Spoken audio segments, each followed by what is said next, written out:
Call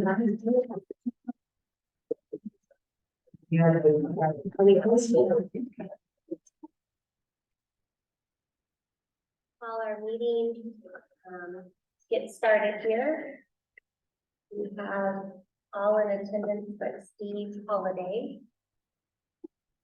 And, instead of doing a flag salute today, we're going to have a member of our community sing the national anthem.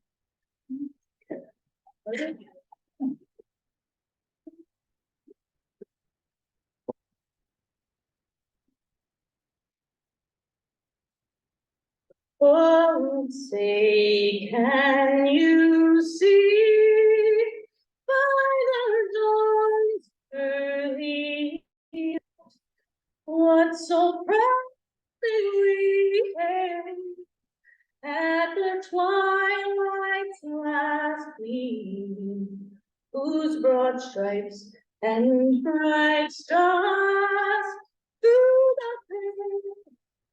perilous fight for the land we watched were so gallantly streamed, and the rockets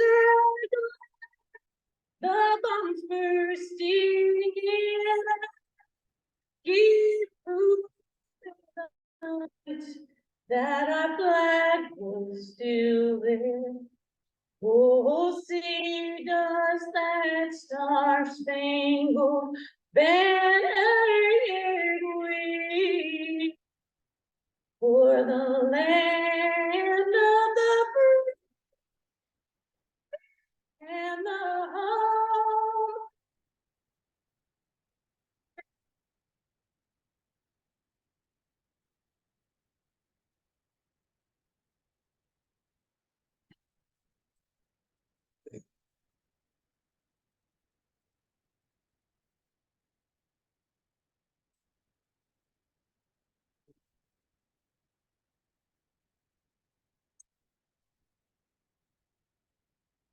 So we'll with our roll call, looks like we have all members of the board present at this time. And we're gonna silence for our in remembrance of 9/11.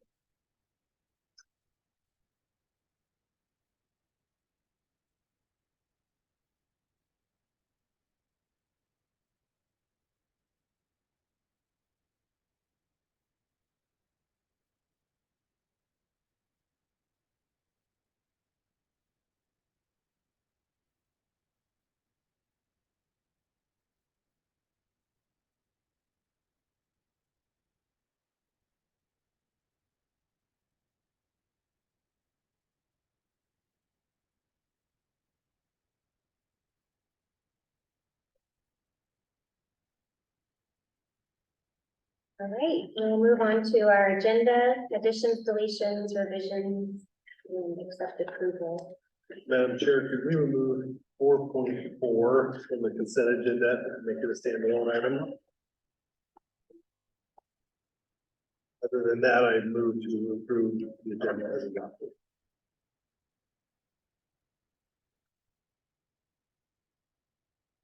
Other than,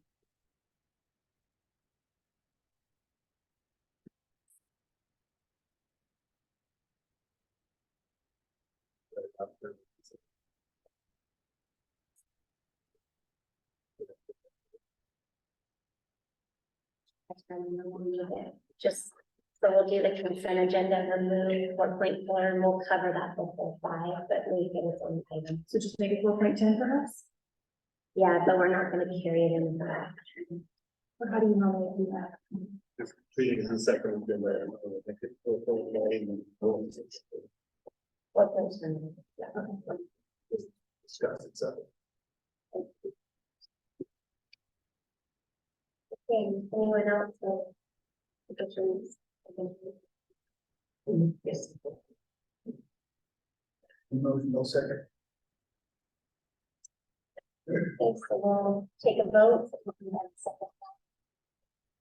favor of approving the agenda with the move of 4.4 to its own item? Aye. Any opposed?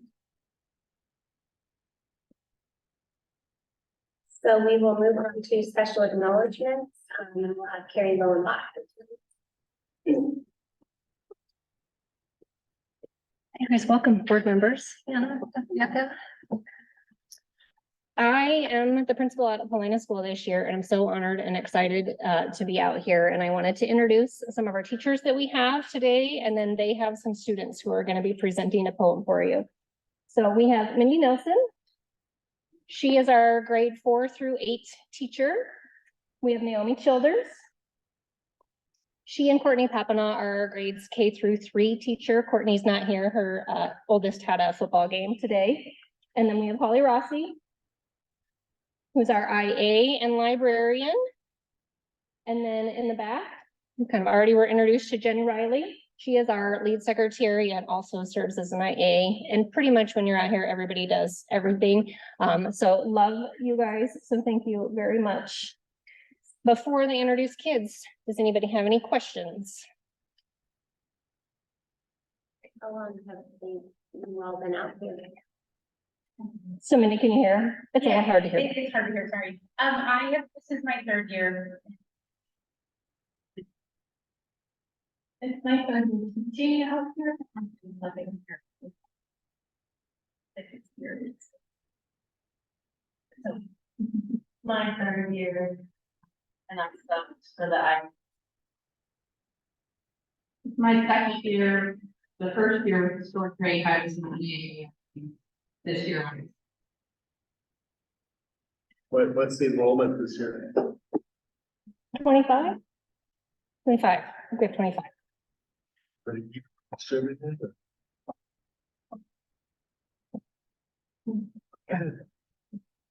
Okay.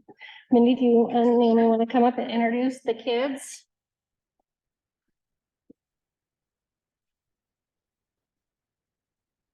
So usually we do something a little bigger with our food and our students, but since we only had 3 days of school before today, these are my 8th graders, and they decided that it would be okay to sort of just do like I'm so sorry, I'm super nervous.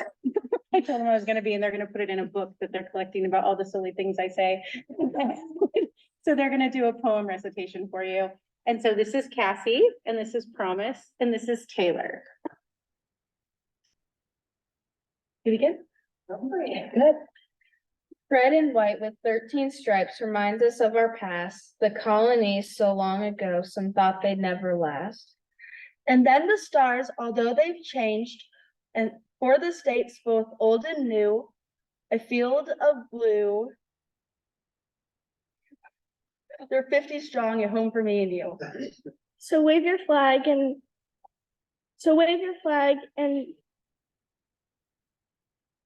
show your pride and never let it fall. Remember why we pledge each day with liberty and justice for all. Good job.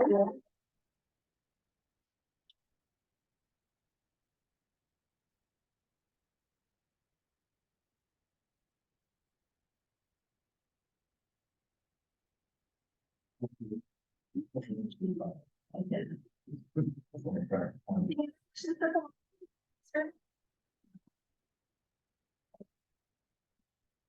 you guys for coming out. Everything, one question, Yep. everything up to speed facilities wise, you usually hear a need when we're out here, but we haven't heard. Yeah. To be prepared to talk about a need, and I think as we have heard, in most buildings, there's always updates that can be done. This is for the most part, an older building. But Leland takes good care to send people out most of the time and get the things done that we need, but you know, just like most buildings, it ages. This one has aged and needs some repairs here and there. But Do you guys have a full-time custodian, or do people chip in, or do you send people out from the district once a week, or? So yeah, so Karen is not here, but I was going to introduce her. Karen Brittner serves as our custodian and as our cook. And so she is out here Monday through Thursday, doing both of those duties.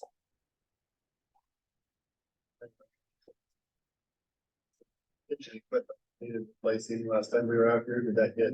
Yeah, you didn't smell, did you? No, yeah, the stove got, the stove and oven were replaced just right before school started and it's been good, yeah. Okay. Thank you. Let's move on to 2.0, public comment follow-up from the last board meeting. Just to follow up and reiterate, we had a couple parents concerned with the cutting of the arts program. And as Scott put out at that meeting, there hasn't been any talk of cutting any programs right now. And we have started, Dr. Yuck has reached out to Holly. So we will continue to follow up on your bullet points, and Dr. Yuck will continue to work with you. So we'll continue to follow up on that with each meeting. And then, Anna, do we have anyone for public comment? I've received no public comment. Okay, does anyone have a public comment that's here? Might have missed the comment cards? Yeah. I was just wondering about the K through or K through 12 protocol. If that was going to be something that we discussed. The health, I'm sorry, health. Health The- protocol is the this. break. Oh, okay.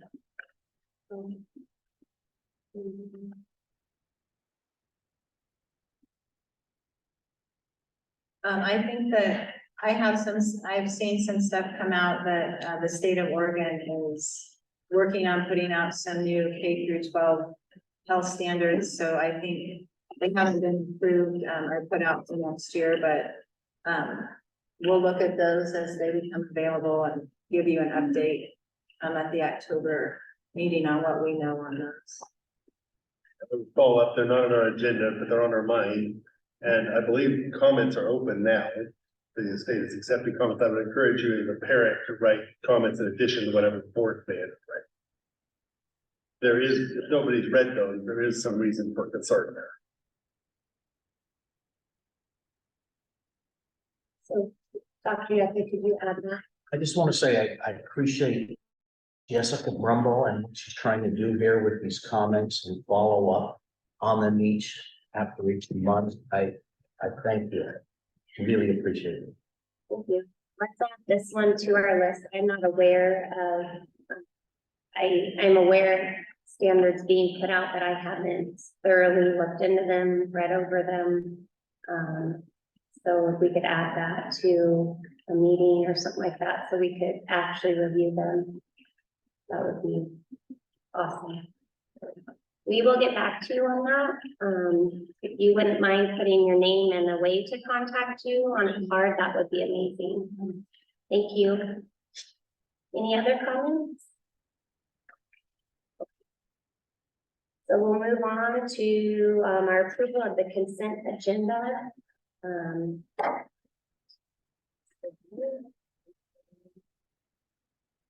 So Madam Chair, I move to approve the consent agenda.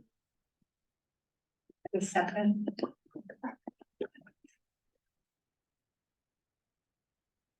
Move these up, because these are the microphones that when folks at home can hear you better. I'm sorry, Scott. Move. Okay, so we'll take a vote to. Discuss that, right? That we're moving that. Yeah, so that'll be next. Okay. Yeah, yeah, so we're approving 4.1 through 4.92. Okay. So, all those in favor of approving the consent agenda, say aye. Aye. Any opposed? So now we will move on, Anna to 4.10, 4.10. Scott, you have us pull out the MOA for classified. Just to apparently correct one little typo that slipped in there. Article, in item 1, which is Article 7A. That little 4 that's on the end shouldn't be, should be covered by this agreement, period. So would simply move to adopt with that amendment. Drop the little extra.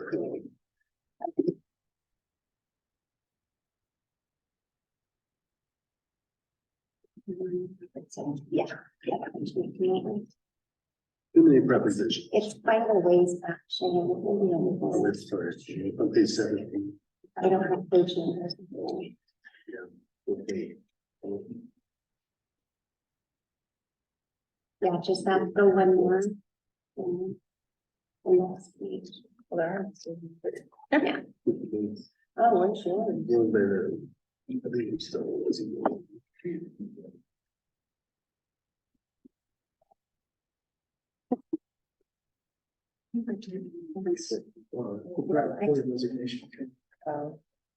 gonna say, I think she's actually missing. I think you might have grabbed 2 pages, Shannon. Scott's put those apart. There you go.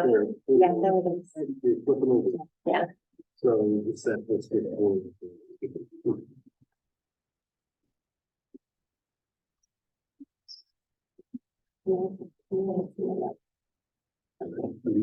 could, One second. Okay. So all those in favor of approving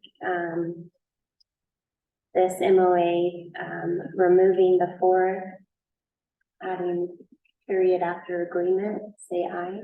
Aye. Aye.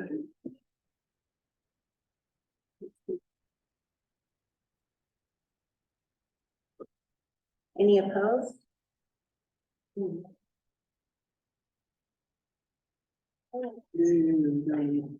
we'll move on to 5.0, which is other agencies, departments, and reports. My Desiree VSD update and discussion.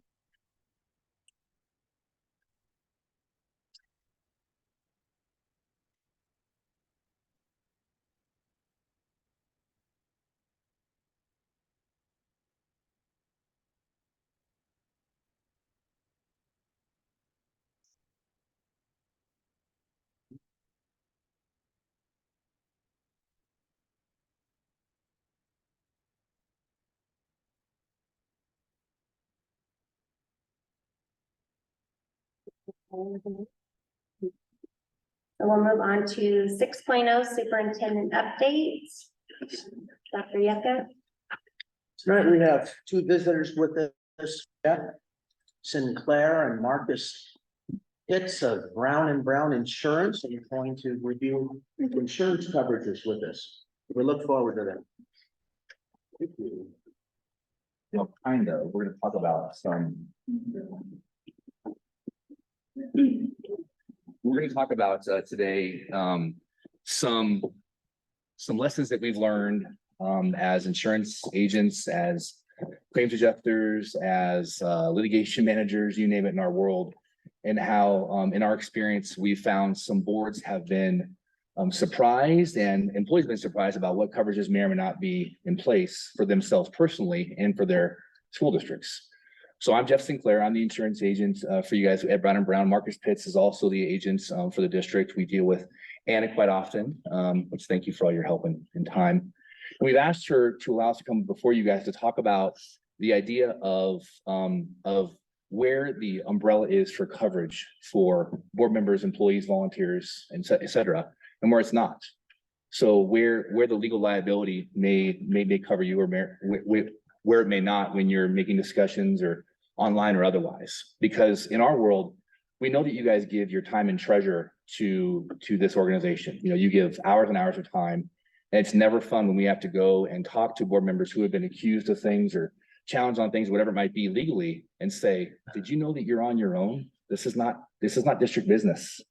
And those kind of surprises are not when you want to learn about it then, right? Now is a good time to learn about it when nothing's over your head. So this is truly one of those things where it's this way for us to positively show you where that line is, and then discuss any exceptions you may have or any questions you may have about, well, you know, I do this occasionally for the district. Is that okay?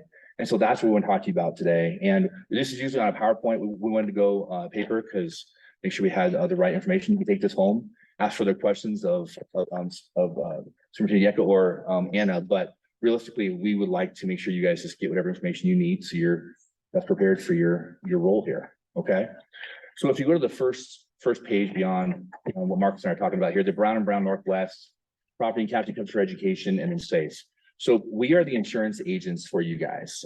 We bring you to the marketplace. We help you with claims advocacy, risk management, all different kinds of different things. But the carrier that you have is called Property and Casualty Coverage for Education, PACE. When you hear the word PACE, going to maybe the PACE conference or otherwise, that is the insurance. And I say insurance, that's really a risk pool. They're not an insurance company. They're every K-12 school district in the state, except for no Salem, no Portland, and no Beaverton, but everybody else, it's a K-12 environment, are a part of PACE. Every ESD, including High Desert, is a part of PACE. Every community college is a part of PACE.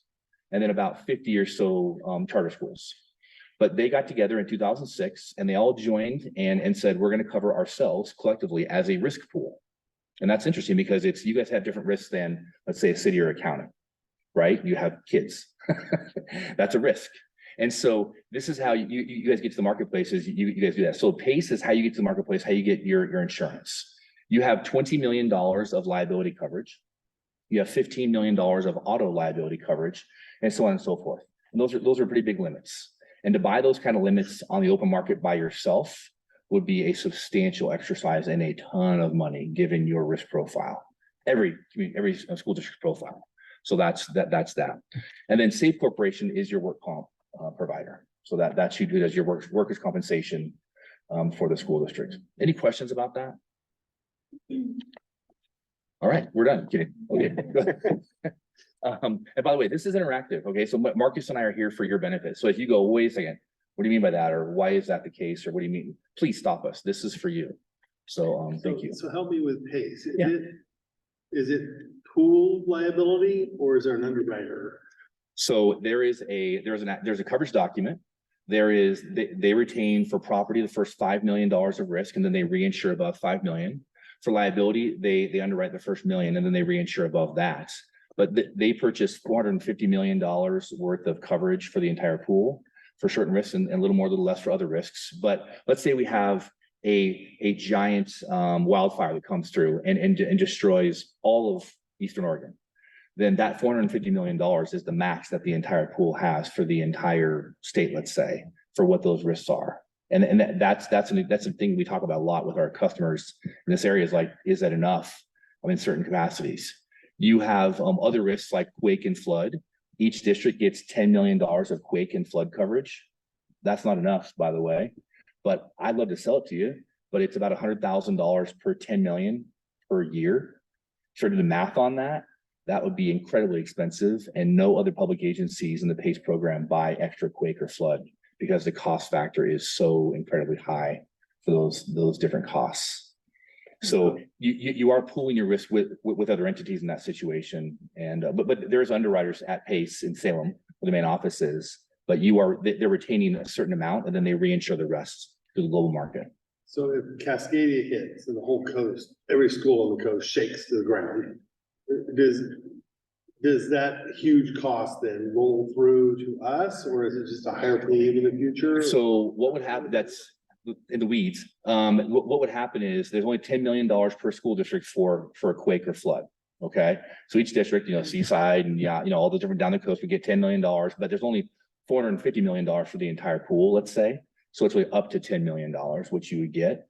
But in the end, they're going to FEMA because the pool would only have that much money to give, and then they'd stop paying. It would not go insolvent because they buy that much money, and it would stop, their liabilities would stop there. But if more money was owed, let's say there were 50 districts that were damaged at the $10 million mark, that's 500 million. They don't have that much. Then they would share that 450 amongst themselves, but the pool would still sustain itself, and then they'd move forward. Would it lead to higher increases in costs for you guys as not affected? I'm sure it would over time. But that's, Cascadia, forest fires. We're having more storms more often, stronger, more expensive every day. And that's why when we go to you guys and do the renewals, like this last renewal for you was a larger than average renewal. We had the last 3 years have been large renewals. It's not because of here. It's not because of what risks you guys have had specifically. It's that nationally and internationally, we've had many, many losses over the last 7 years that have been blowing out the almanac on loss exposures and expectations. They've been blown out of the water, so to speak. And that's not changing, along with inflation and other things. But that's just the reality of where we're at with our risks. That's a good question. Okay, Marcus. All right, next slide.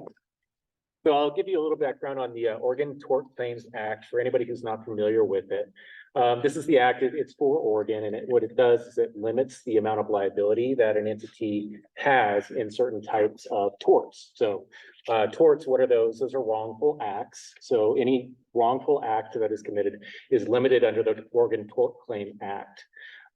This goes for public entities, state agencies as well, and there are separate limits for different types of agencies. The limits of the damages are here on the sheet. If there's multiple people involved in a wrongful act, it's limited at $1.6 million for you.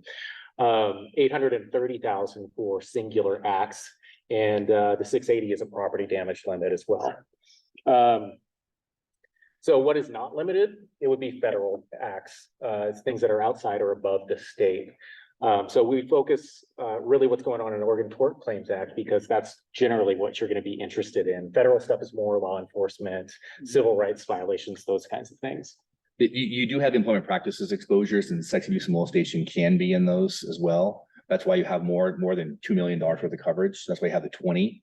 But truly, most of your trip and fall accidents, and duty owed, breach of duty, and damages, that kind of stuff, those are the state torts. And so this is a incredibly powerful cap on damages.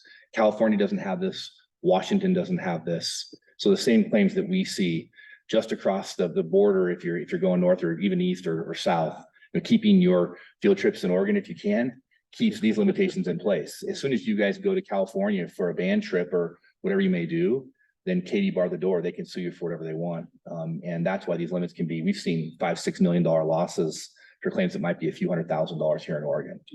So it's one of those, like, do you really need to go to Canada? Do you really need to go to, wherever? They do great. Their coverage is there, but the exposures are pretty crazy. The limits go up year by year incrementally, so we keep an eye on those as they go. And just to mention too, these numbers are important. And when we're looking at vendors and people you're doing business with, and how much insurance do you want them to have, you can look at these numbers and get an idea of what you want to make sure you're covering. So we usually recommend $2 million limits, because that 1.6 is creeping up every year. So next page. On to political versus legal reality. So this is a discussion about the difference really between what you're dealing with in your world of politics, right?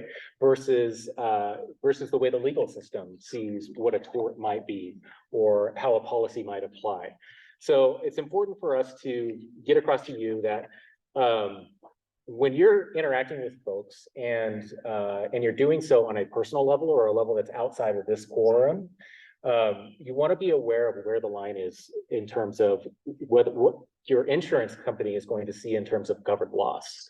So certain acts, and we'll go through a few examples, may not be covered under the policy if you decide to undertake them without the quorum or without the direction of your board.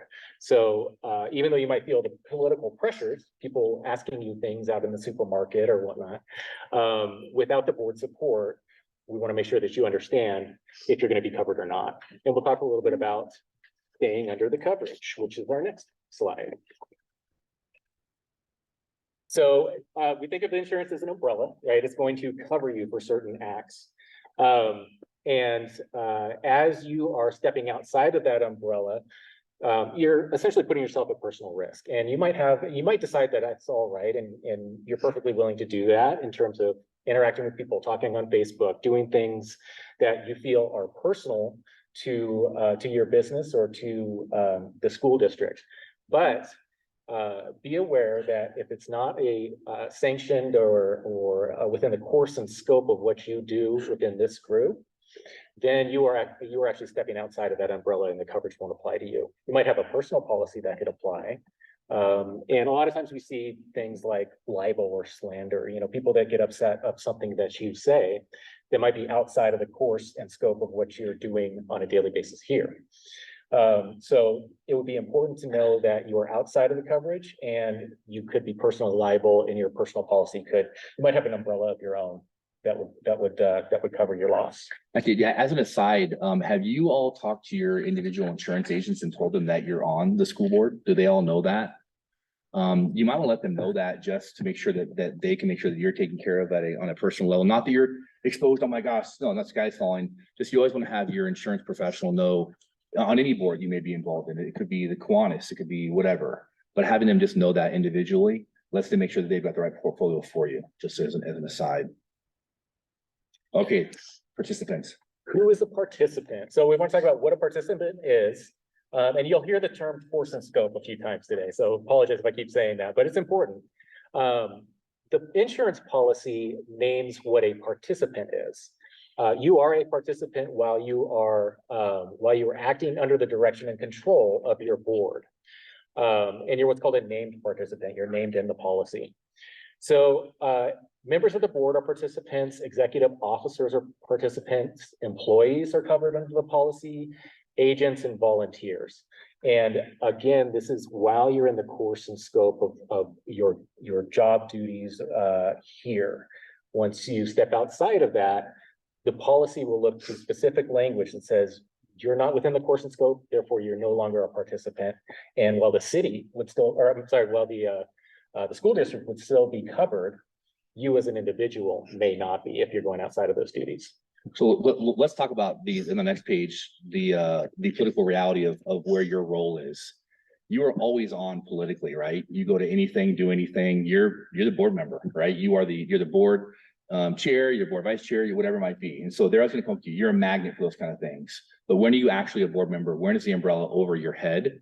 It's at a duly authorized meeting where you have a quorum, such as right now. If you guys are assigned to a committee and you have a quorum in the committee, that's also when you're a board member. The umbrella's over you then.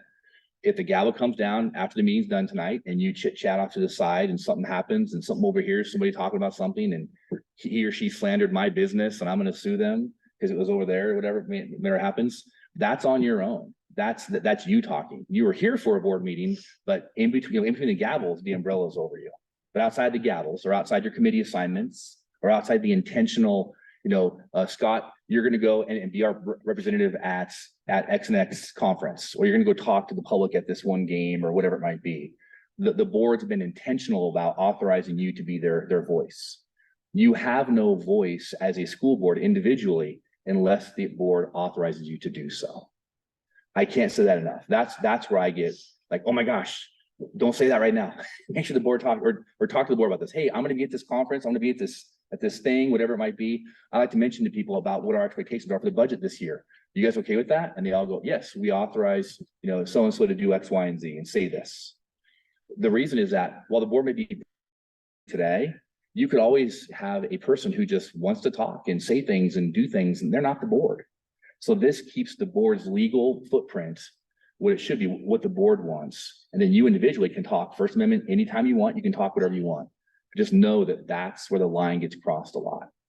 So be aware of that. Is there any questions about that? I just want to clarify that. So I think what you're saying is the board has insurance coverage, the board corporate. Board members individually, not acting on the applicant, are outside of that.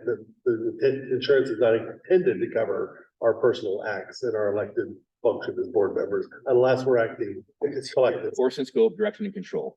But that's why this list of people on here, members of the board, executive officers, employees, volunteers have coverage the same as you, exact same coverage as you when they're in the course and scope of their duties under the direction and control of the district. The named participant is the school district. They're covered. How do you individually get underneath that umbrella is whatever the action that may be alleged. You did this to me. You tripped me when I was at Home Depot on aisle 7, whatever it is. Was that because you were at Home Depot picking up things for the school because you are the maintenance person who's fixing X, Y, and Z? That's the umbrella's over that employee or that volunteer or that board member if that's what they were assigned to do by that role. Assigned to do, not out of the goodness of my heart to do. Where you guys get in trouble that I see sometimes, not you, but board members, is when you know something needs to be done and you just go and do it out of the kindness of your heart, maybe on your own dime. And then something bad happens. That wasn't your role as a board member. That was your kindness as a community member. And that's different. And that's okay to do that. Please do that. That's what makes the world go round. But that's where we get some disconnect between expectations and reality of where that umbrella that Marcus and I are talking about comes down. So be deliberate. We'll talk about that a little more in a second here. So go to the next slide here. Some examples we came up with. Yeah, and as we're kind of going through these examples and talking about whether or not you think coverage might apply, think of if you come up with any that on your own that you might have experienced, and we can see if we can field those questions. But let's say you're approached at Fred Meyer's by somebody, member of the community, and they have some questions of you as a board member, and you know decide to answer those in the way that you believe that the board would. Coverage? Probably not, right? I think the only scenario where you might be is if you're designated as the public facing liaison and have full authority to do that at any point. Otherwise, probably not. Yeah, actually, speaking of that, do any of you have outright authority, like as the board chair? Can you speak for the board at any time, carte blanche? So some entities, but we do cities and counties and schools and everybody, all the public agencies. Some have like where the superintendent or CEO of the entity and the board chair have X, Y, and Z authority. And that's okay, as long as you've all discussed that and agreed to that. It's better to have more of a combined response, and then you have the superintendent or the PIO person that does that for you. But that's where we get, it's like, wait, you're not the spokesperson for the board. It might be true, it might be great, thank you very much, but if something happens, the defense of that is likely on your own. Somebody criticizes the board or the school on Facebook and the board member responds. Yeah. Thursday nights, for some reason, is when we have the most of these. I'm not saying there's wine involved, but no. This is where, once again, it's okay to do this, by the way. You know, it's okay to do this on your own, but you're on your own. Okay, that's the idea of that. Unless it's a different situation. News organizations calls you at your home, Oregonian calls and asks for a comment on an issue that you've been discussing as a board. You can do what you want, but never take that call. Up to you guys. I was just at a community college giving this speech similar to this, and they were having a situation going on, and one person goes, "Yeah, they just called me a few days ago. The local paper did." And they were really discussing a pretty hot topic, and they talked to him for like half an hour. And I'm like, did you record your own conversation that you have with this person and tell them that? Because you don't know what you don't know is going to be published, and sometimes. So just be aware that they're all ethical. I love them, sure, but I'm just saying they're there to do a job. So be mindful of that. But that's not your role as a school board member officially. You have an auto accident while driving your vehicle to a board meeting. Going to a board meeting. Okay, so let's talk about the auto coverage, okay? So do employees have coverage if they're driving their vehicle to the school? You know, that commute? Yeah. No. So you don't either as board members. Your commute to your normal place of business is there. Now, you could argue this is not your normal place of your board meetings, right? Here at Paulina, right? So this would be somewhere I would argue is your agent because we're your advocates. No. Their normal place is their district office. This is a field trip to get to make sure they get to all their different school locations. So this is different. So had you hit an animal, please be careful driving home tonight. But if that happens, that's what we would argue, right? But going to and from the board meetings, that's not under the umbrella of the auto liability coverage. Okay, for your personal vehicle. If you're driving a district vehicle at any time, the district's on it. If any employee, volunteer, board member, you name it, if they have permissive use to drive your vehicle at any time, or to drive your vehicle, period, no matter what they're doing, you're covering them. So that's good and bad. You can think about all the craziness, right? So sort of covered already, but to reiterate, if you plan an offsite meeting and everybody is traveling out there in their own personal vehicles, coverage? Yes. This is something that the board designated as an offsite meeting, and you're going to be covered to and from there. It's not your normal place of business. And let's skip ahead because we're for time. Let's skip away a few pages to the volunteer section where it says this volunteer dot right here. this is something that we'd like to talk about a lot. Volunteers are not free, right? Volunteers are unpaid employees. So making sure that our CEO talks to the operational staff and we manage volunteers, giving them work to do, course and scope, direction and control, same as you, same as employees. We have so many people that like to help and do good. I go to football games, and I see all the parents along the football, right along the line, right? I'm like, oh, you're not coaches. Come up in the stands, because that's not their role as a coach, per se, an official coach. Where they got hurt by a kid going out of bounds. Is that work comp? Is that liability? What is that? And so the idea of volunteers is giving them a job, that your job is to help it do this, this, and this, and no more. If you do other than that, we thank you, but that's not under our flag and banner necessarily. That's tough politically when the accidents happen. So being deliberate about your volunteers and knowing what they do and they cost, that's real. You are really fun at a party. I want you to have them, but just be deliberate about it. And we have different exposures and different examples, but truly, that's the thing. And then registered students, we'll skip that. Let's go to organizations.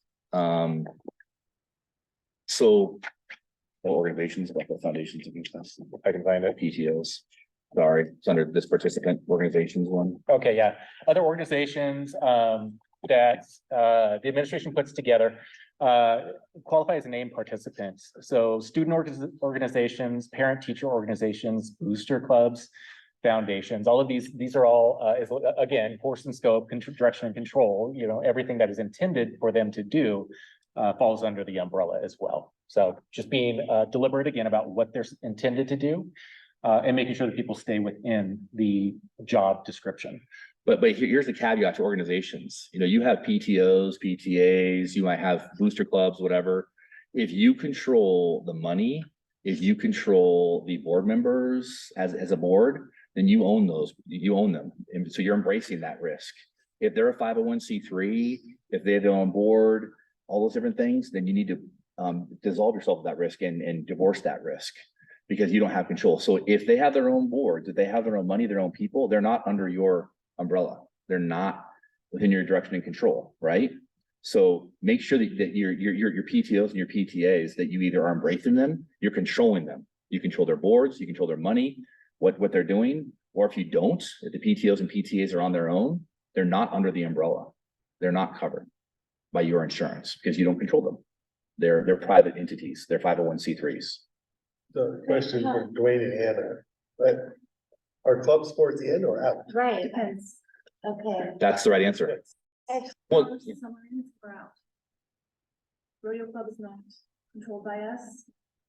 Play Target Club is. And how do we draw that line? We can give them a choice, basically. Do you want to follow the district rules? Do you want to, do you want us to be, do you want to be controlled by the district? Do you want to have to do purchase orders? Do you want to have all your volunteers background checked and all those things that you have to do under a school district rule? Or operate on your own, get your own insurance, have your own board, have your own bank account, all of the things that file your 990 with IRS and all those things. And so it just depends on the club and what they want to do. Right now, all of our parent teacher organizations are on their own. We have a foundation that's completely separate and it's like I said, we have some clubs that are under the district and that aren't. What about the, volleyball and wrestling, and how does that fall into what's their 503s, like Matt Club has an board? Right, they're completely separate. There's a Rimrock Volleyball Club that's its own entity, completely not under our umbrella. Same thing with Matt Club. There's also a Kobo basketball, or is that different name now? Yeah, so there's different clubs that have their own entities. And truly, the idea of it depends, that's the test, but you don't want to live in the middle. You want to embrace the whole thing or divorce the whole thing. And that's what Anna's been doing real well, as it's like having those tough conversations. Hey, I noticed that you're here. So let's talk about your, what are you? What are you doing? Because here's our rules. So if you're with us, you're with us. And we have to grab you and hold you and control you, manage you. Otherwise, you have to be out. And it's just a facility use agreement at that point. You can use our fields and sign this and agree to that and have this insurance, and great. But you can't be in the middle. That's the hard part about these organizations sometimes. So the people whatever they are, clubs, entities that aren't under us, they bring their own insurance. Yes, that's right. Yep. But that's why I was like. The travel club is under us. But we require them to produce annual certificates of insurance. We do. There's a lot behind it. Yeah, it was so consistent. Over the years, we've tried to get better, more consistent and made progress. And oftentimes it's being inquisitive. It's walking down the school hallway and going, hey, I don't know what is that? You know, like you start to dig into it. Wow, that's been happening for a while. Some science teacher's been doing X, Y, Z for a while. It's like, oh, here we go. Let's learn more about that. And then that's when operations can get involved and kind of coddle it and hold it and ask it questions and make sure it's in the right spot. It's a living, breathing animal, these different activities and things. That's our job, to create more opportunities, but to manage those in the right way. Good questions. All right, so let's go this last page versus legal reality. Really, just as a board, when it comes to travel, attending conferences, you know, meetings, discussions, whatever it is, be deliberate. So if you're going to go to a conference, you know, as a board member, talk about it. Talk about, you know, dates, you know, important dates. Hey, September 15th, we're going to X, Y, and Z. Great. We're going, that the umbrella is going to follow you from door to door if you're going to an offsite conference. That's great. If you don't talk about it, you just show up at the PACE Security Conference, Safety and Security Conference, the PACE one in March. You just go to that and the board doesn't talk about that. That's kind of you just going. So be deliberate about your discussions about what you're doing as a board member for the board, so the board can give you the head nod individually and put that umbrella over you. And hopefully that makes a lot of sense. So that was us in 40 minutes or so. Sorry. So we've been asking that's what we wouldn't come and talk to you about this stuff. This is happening more and more around, and as people are, you know, talking about things and other things. So if you have any questions, please ask staff, you know, ask your CEO how we can help. But this is not a secret. This is all stuff that's, you know, it's there. You guys give way too much of your time and often money to be surprised. So that's why we're here. So please do that. Yeah. Social media, so say for somebody shares something, say the K-12 health standards are pretty controversial right now. So say I share it on my Facebook, but I'm a board member, like, hey, look at these standards, these are kind of crazy. Then does that come back on me as a board member because it's on my personal page? So come back. So if somebody were to file a lawsuit for slander or libel, because you're writing, but you know, for some sort of allegation that you did X, Y, and Z, okay, and they sued the school district, let's say, to Marcus's point earlier, the school district would have defense cost coverage because they are defended in that no matter what, in this sense. You may or may not qualify as a participant because you got on Facebook and you presented whatever. So you were involved in that. That was not a part of your role as a board member. Your role is now between the gavels. So you can choose to do it by all means, but that's you exercising your First Amendment right to do that. This gets sticky around, especially when you're running for office, you're running for your school board position and you want to, I believe in this, this, and this, whatever it might be. That's great to do that. But that's not a school board function. That is you personally talking about your individual beliefs as a school board member. That's not the umbrella. So it's okay to do that. Just know that you're on the other side of that line more than likely. If somebody brought a lawsuit against everybody, you might be left in the, outside of that for your personal ideals. So is that, it truly is the idea of, unless you're talking about it here during the board meetings or at a committee meeting, or you're designated as the person that's, I'm going to be the Facebook representative of the board, and they all gavel you into that role, you're outside the core scope of your duties if you're not given that authority. It's tough because you guys know what's really happening. You're in the meetings, you're reading the documents. It's hard to not correct. You can correct. It's fine to, that's up to you. But that's not your role in the public setting necessarily. That's your political role. You want to do that because you know it. But that's not necessarily under the umbrella of you as a board member. The board didn't appoint you to be. Exactly, Steve. Group.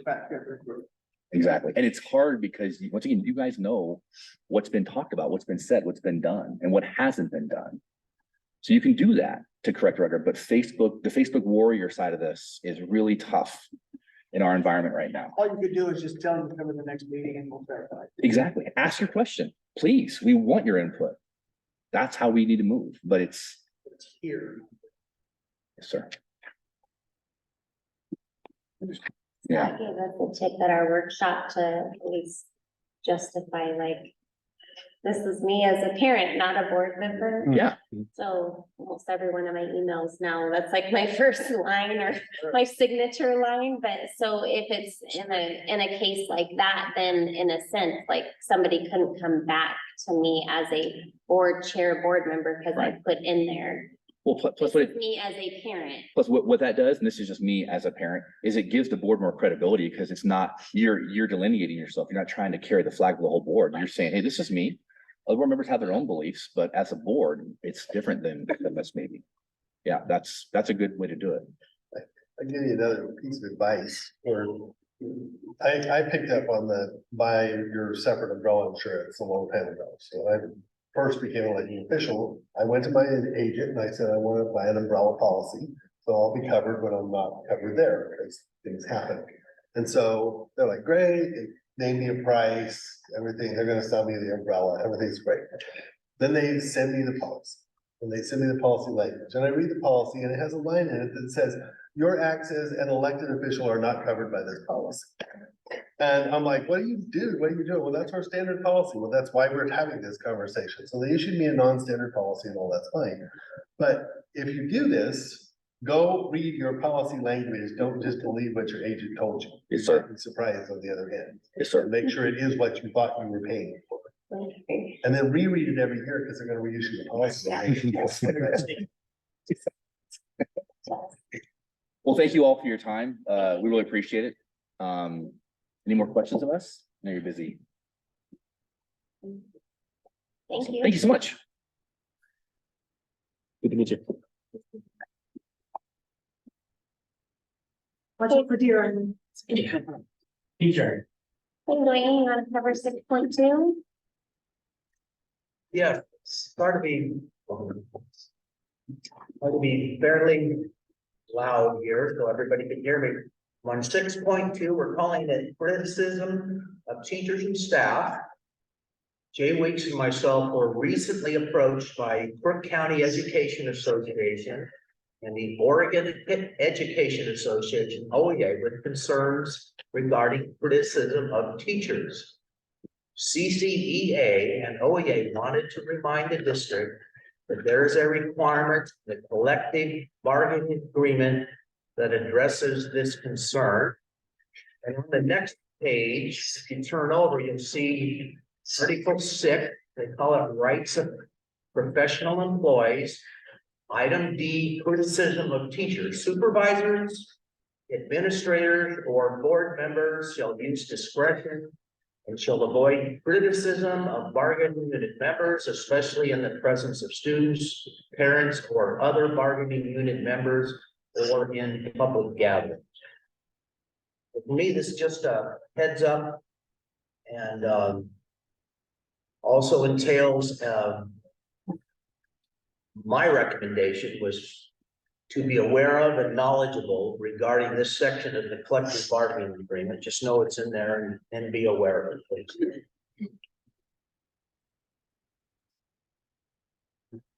Would just point out, Dwayne, you don't know this, but this very section was discussed at the July 31st work session. So we've been through this before. I don't know why you didn't bring it up again, but we have covered this. That might be my fault. I wasn't asking deliberately about the employee, I was asking about the job to see if we put a posting out, and I had mentioned the name of the individual, and well, I think that's where we're getting at, but I was just asking about the position, if we were gonna put something out or something along that, so I think that might have been me, so. Okay, item 7.0, our school board update, in regards to the superintendent search firm. Rob Hess would like to meet with the board, roughly an hour to an hour and a half, depending on how far discussions go. meet us overall, give us a rundown of what they want to do or what they offer and what we're looking for, to get things started. So I didn't know if it would work to add it before a meeting we already have, or to set a special meeting. So kind of depends on schedules. You said an hour from now. Okay. It's roughly what it plans for. More, I'd rather do it. some other, this whole second day. if possible. The ninth works well for me, Is that for our next board meeting.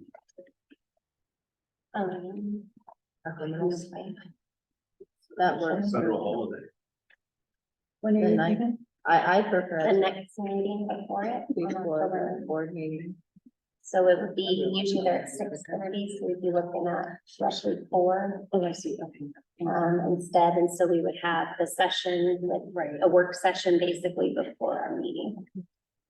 If that works And then for we you. have it at the district office or because I- meeting, I believe, is at the middle. I was gonna say, I think our next meeting's at the middle school, so I would assume, maybe just asking about a classroom or something, or they could discuss their needs and what they're wanting to get going, and then, go from there.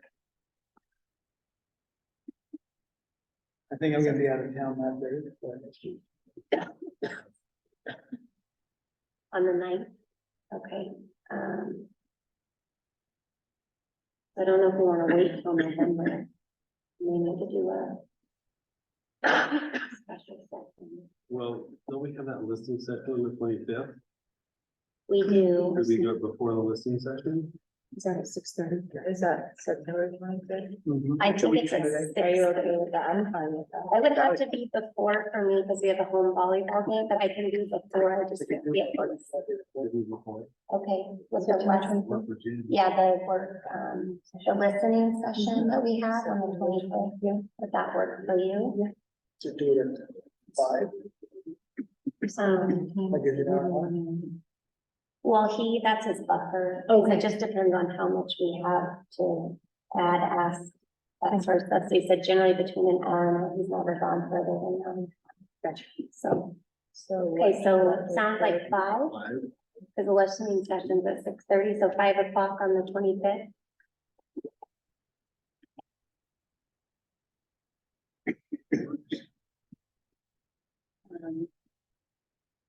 And that's, So that would be at the district office, the listening session at the district office,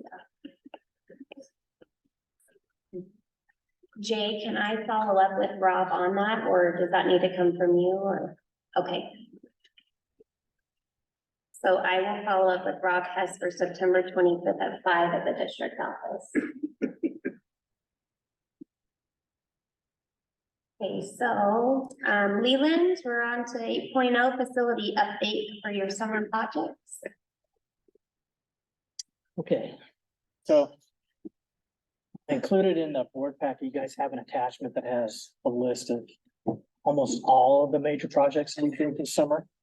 Excuse me. Some of those are ongoing, and I'm not gonna touch on every one of those. only gonna talk about the significant ones, but if you have questions, please let me know. So the first one I'd kind of like to talk about a little bit is a Pioneer North building. I don't know if in the past year or so you've noticed that the front steps and the steps on the west side, that concrete was actually starting to blister and degrade and actually come off in sheets. So we completely replaced those 2 sets of stairs on that building. Is this steam pillar? Yes, yes. Okay. I have the new building in my mind. I was like, there's on the stairs. Okay, sorry. We did a bunch of HVAC repairs. We had some big valves and some work that had to be done over at the middle school. And then we've done a bunch of other little things that are PMs and whatnot in various other places. What I've done with like all of our heat pump work and all the package units is we've actually split them up into 3-year cycles, because we can't possibly get them all done in a year. There's so many of them, so we split it into 3 years, and that's actually when their scheduled maintenance should occur, so. Brothers, we've got a big concrete job to do out there. So that'll be taking place probably in the next 3 or 4 weeks. The middle school got a lot of safety upgrades, which consisted of cameras and sensors, which they've been asking for more cameras for quite a while. Oh, sorry. They've been asking for cameras for quite a while now. So they got a lot more cameras. Is that like hallway cameras or?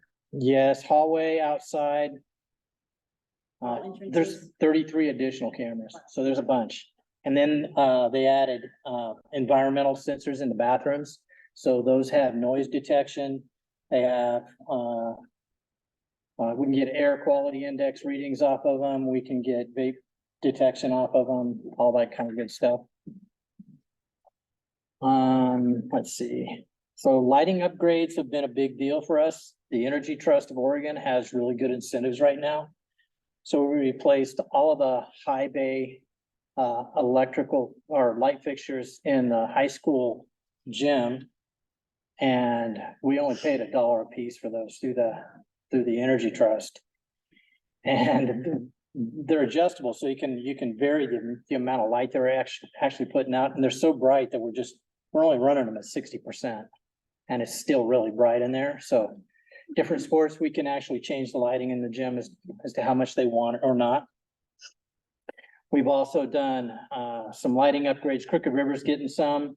The music rooms at Crooked River, the music rooms at the middle school, the auditorium got new house lights. There's a bunch of exterior lighting that we're gonna redo. Pacific Power, we're actually gonna take one of their poles, try and take one of their poles back because they won't service it. So we want to be able to actually take care of it ourselves. So we're trying to get them to actually give us control back of that pole. We replaced the entire gutter system on the high school. So the high school's almost 30 years old now, and it was due. It had a lot of leaks, and all the seams and seals were all starting to leak. So we replaced everything there, and we still got some heat tape to deal with over there, but for the most part, that project's completely finished. The middle school basketball hoops, I'm not sure how much of that you guys know about it, but the old system that was there, in order to raise and lower stuff, we had custodians and staff actually going into a room that could not visibly see the hoops. And then they were standing on a ladder with a hole hog, which is a great big 1/2-inch drill. And they were raising and lowering the hoops with that. So, and there were Glad the insurance guys laughed. no kidding. The two main hoops in that gym did not have inertia straps on them. Like you can see the strap up there on this one, I think. Yeah, you can see it up there. So we added those. We replaced the other 4. We also did inspections on all the joints and everything else in there, along with all the bleachers in the district. We had our 3-year boiler tear downs this year. And there's more. One out here.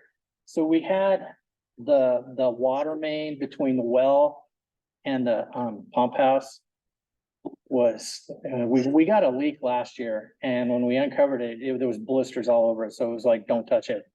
We fixed the one leak, and then we plan to replace it this year. So we replaced that with a nice chunk of PEX. So we won't have that kind of issue for another 30 years or so. At the same time, while we had the equipment out here, there was some sewer line issues. So the way the sewer line was actually installed was it had a lot of right angles. Not cold in the winter or anything would actually build up there, would freeze. So we corrected that so that it should flow nice and smooth now. Transportation building scheduled to be painted this week. Powell Butte Community Charter School, we replaced the roof on one of their modulars. And now there's some siding damage or whatever that we need to go in there and replace this year. So we're getting ready to do that before winter gets here. Those are the main ones.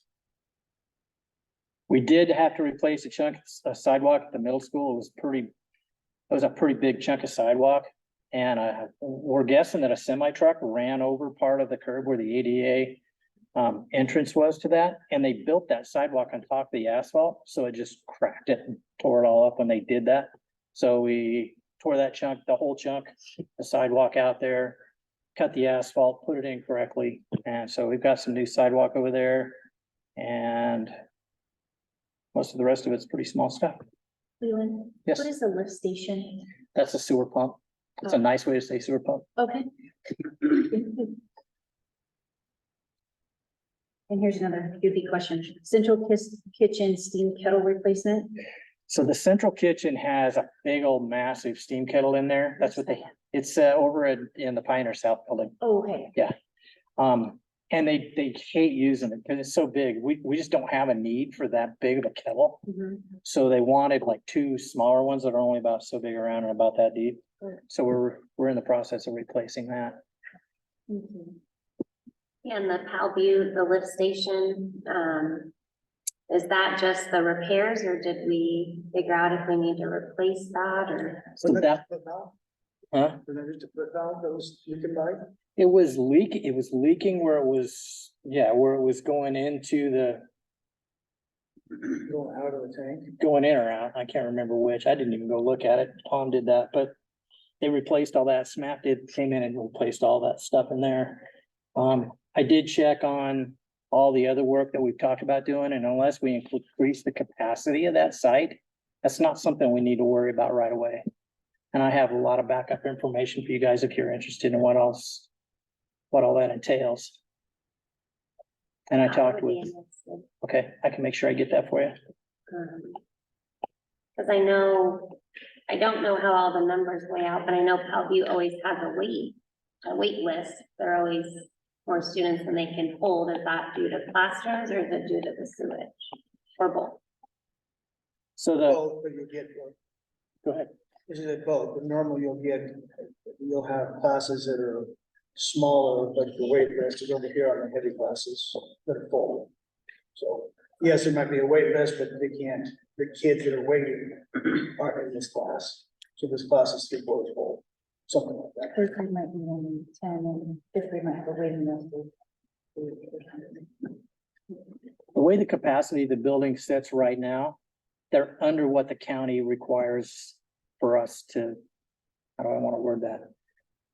The counties has specified 244 people can be in that building. And they're under that right now. They're under that at capacity. Okay.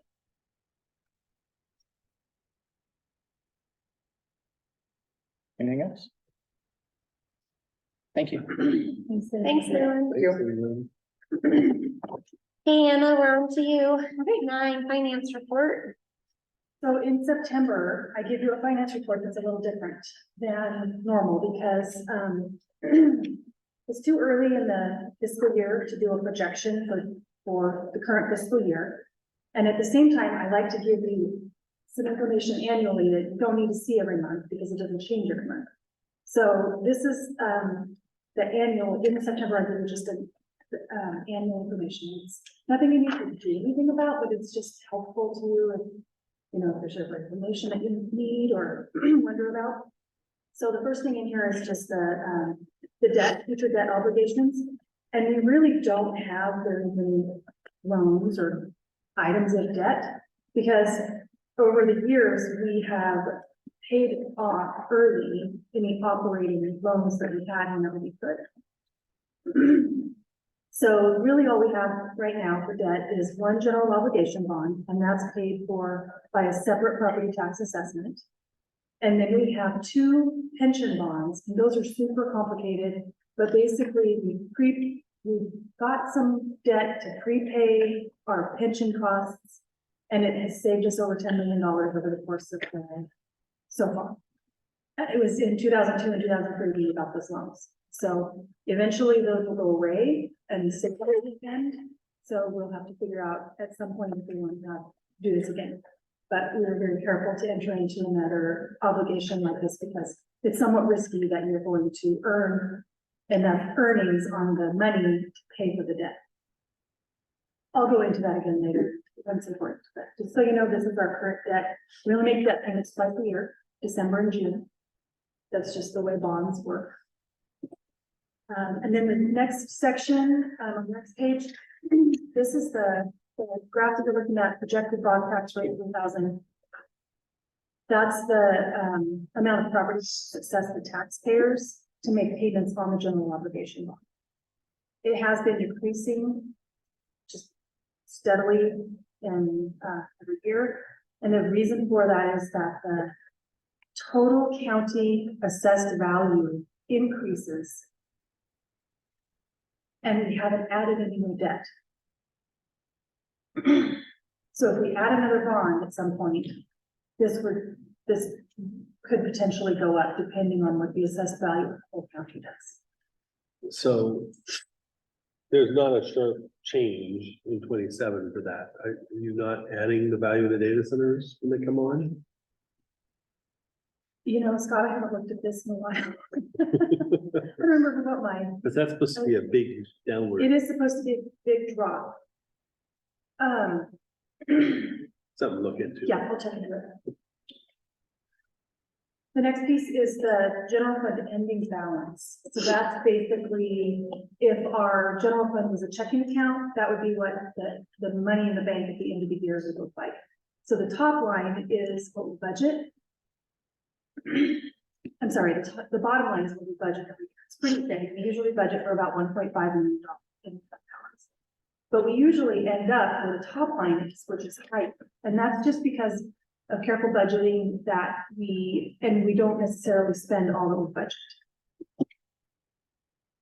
budget. So if you see, you know, an ending fund balance in the budget that says $1.5 million, and you wonder if that's too low, that's probably not where we're going to be.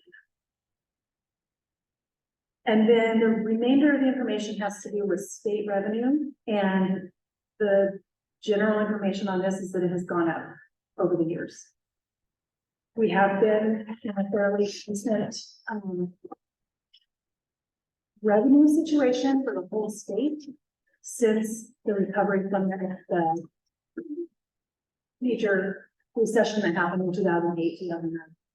At that time, there was a drop in state revenue to the district, and that was a little bit traumatic because we had major cuts in a year. And then ever since then, state revenue has gone up. Any questions on that? On this report? In the state revenue, where did the corporate activities tax kick in? I don't actually even have that in here. This is just general fund. And then where that kicks in is in the SIA fund, Right. 51. So that's in addition to this.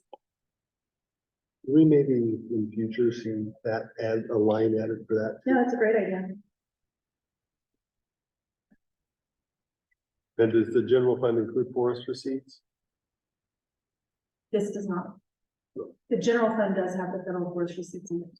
But this graph, these two graphs don't have that in there. This is just state school fund.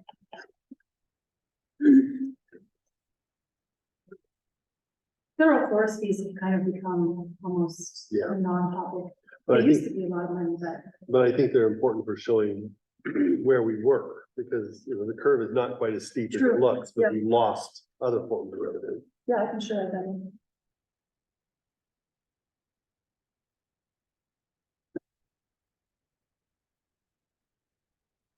Let me move on to 9.2.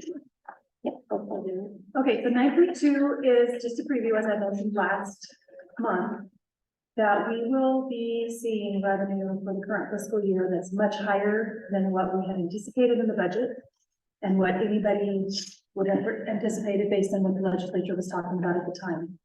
And so that gives us the opportunity to increase our budget. We can do that without going through a reconvening of the budget committee, as long as we stay within 10% of each fund. What's being proposed here is less than 10%. So it can be a very simple resolution adopted by the board. So what I've done is put together just a draft of what it would look like next month, so that you can see in advance what it would look like, ask questions, give me feedback, etc., so that when it comes to you next month, we can really start moving on with it. This school's already underway. We've actually already started moving on some of these things. Because we, excuse me, we knew going into the school year kind of what the board's priorities were, what some of the things that some of you have brought up as issues. And so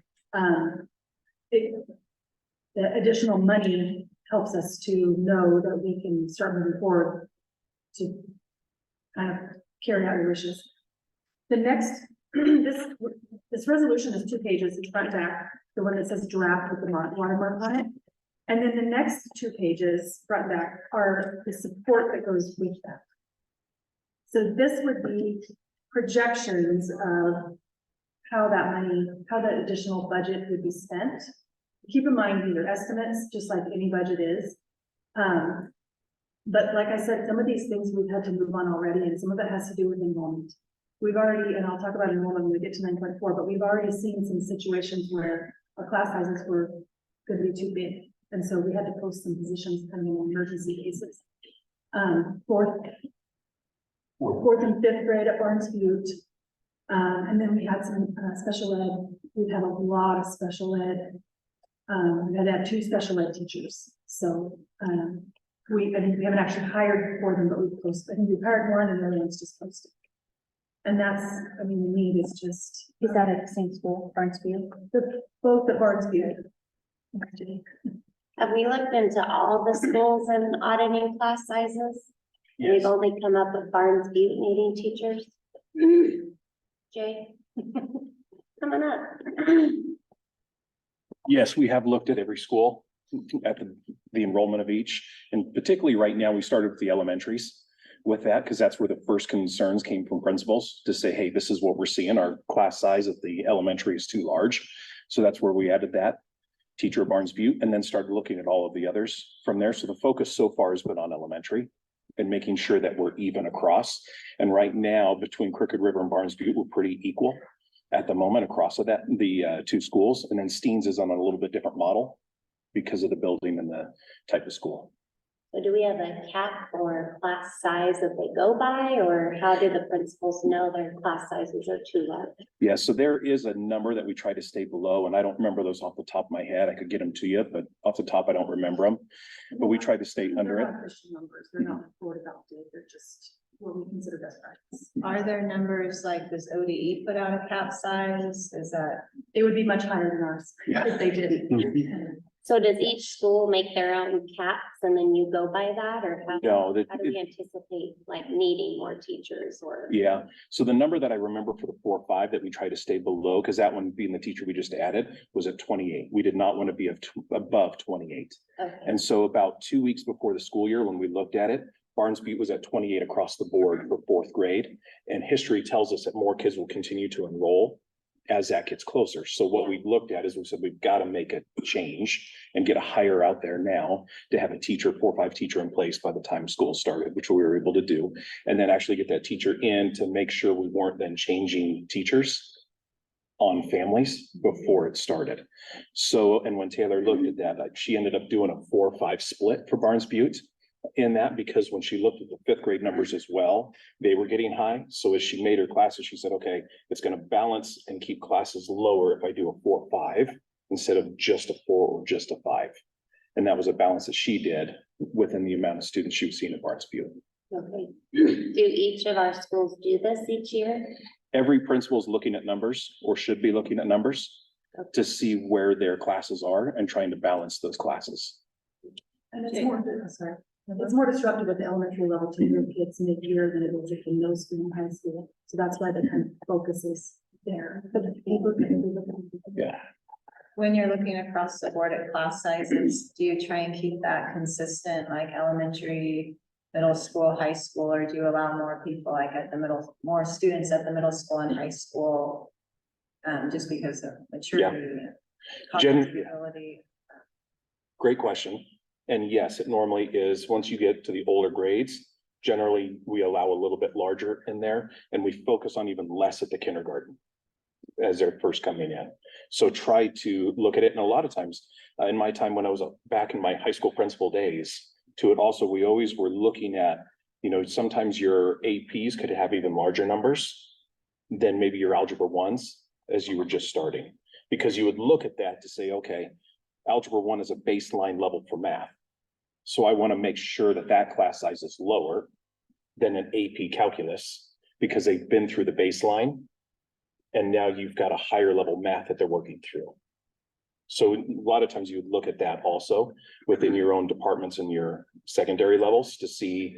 So I might have this higher class size on purpose to run here. I'd run 2 sections of maybe a pre-calc instead of 3. So pre-calc makes it a little higher, but that allows my geometries or algebra 2s or algebra 1s to be lower. Our enrollment, what are we looking at like, with our facility sizes? Like, has the high school grown a lot? We have enough classrooms? Have we stayed pretty Do consistent? we have a room for this 4-5 teacher? at We do, barbecue? Okay. yes. The 4-5 teacher does have a room. Okay. I have not looked at that. I'd have to look it over to Anna or somebody else for an enrollment update to see where we're at. And at the high school, at each school, our capacity is higher than what is. But sometimes individual rooms may have some issues, but the school is, as a whole, I don't remember what the capacity of the high school is, but it's more than 900. It's more like, wasn't it 12? We had 12 at one point. I think it was at 12. Just to we started to look at the numbers, wanting to make sure that we have enough space, so we're looking at some portables already, starting to look at that for next year. And where those placements might be, so it's just initial planning, but it looks like enrollment's going up and we're gonna need more room. So we are looking at that with Leland and Anna. Is that just due to like how our classrooms are built in a sense? Because it sounds like building wise, we're within capacity, but maybe the classrooms are not built for the capacity or, I'd have to do some more looking. yeah. Before I could answer. Or maybe it goes off square footage. There is a problem at the middle school in that those classrooms are not the same size. Right, throughout that's the what I was building. wondering. There's some that are just too small to hold a maximum size classroom. Okay. But the other thing that you have that we haven't talked about, that's a good shock absorber in the system in the middle school and high school is you have the PE classes, the arts classes. Those classes that you can pack a lot of kids into and absorb capacity if you need to. They don't all need it. You can have a 60 person PE class. Right. You know, you're not gonna get that in math.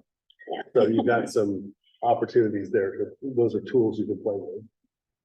So our enrollment numbers, I've heard that several times are going up. Is that due to people putting their children back in the district that have previously homeschooled, new families moving in? Have we been tracking? We haven't done a ton yet because we've only had a few days of school so far. But we usually start looking at that and saying, okay, and normally what we see is all of the above. But we will look at it. It's usually when we look at our enrollment increases, which we've been increasing every year. It's out of state, it's, people coming in from homeschooling or from Redmond or, it's just that it's not like 90% is one type of incomer. It's pretty spread even, but like I said, we'll look at that. We always want to know. We've added how many units of multifamily housing in Franklin in the last 2 years? Right, Like 600 units. That's a lot of kids, and a lot of families. Yeah. So what you see here. Thank you. Yes, thank you for that information. What you see here is a little bit different than last month. Last month when I gave you a preview, it was about $1 million. But because our enrollment is up, we have the ability to add more teachers to serve those students. So that's why this is up to 1.2. So that's the general fund list. And then on the back page of that is the student investment account. And that hasn't changed since last month when I showed you this, because that's an allocation that OBE gives us. They tell us the number and that's what it is. So state school fund, the general fund, state school fund it's kind of, it can move. It's a moving target all throughout the year because not only do we have lots of variables within our system that impact that number, what happens at all the other school districts impact that number too. And there are 197 school districts. So I usually say kind of jokingly that there are 1 million variables that go into the state school fund revenue. So I do the best I can in estimating it, but that's what That's the information I have right now. So just to be clear, this page on the back side is just an adjustment for what's already been approved. No, that's what I would be asking you to approve in October. Oh, okay, got So the page that says general fund 100 additional revenue planning for 2024. Like, that will be an increase to our budget for the current fiscal year that the board will need to approve. okay, And then the back page is similar, but just a different fund. It's the SIA fund for 2023-2024, and it'll be an increase of $437,000. And to be clear on this, with the SIA fund, if you don't spend it, you lose it. General fund revenue, if you don't spend it, it just continues to roll. And if you're in a private company, if you want to see that, and then, you know, what's your capital, or your, you know, whatever you call it, depending on what kind of business you're in, you'd like to see that growing. But in a school district, if you grow too much, then you're withholding services from the kids. So you have this balance to walk between trying not to spend too much money to put yourself in a dangerous situation and trying not to withhold services from kids that you could be spending on the kids. Or the buildings, or, you know, spending money on buildings is spending money on kids. We're a service organization, so our biggest costs are people and places.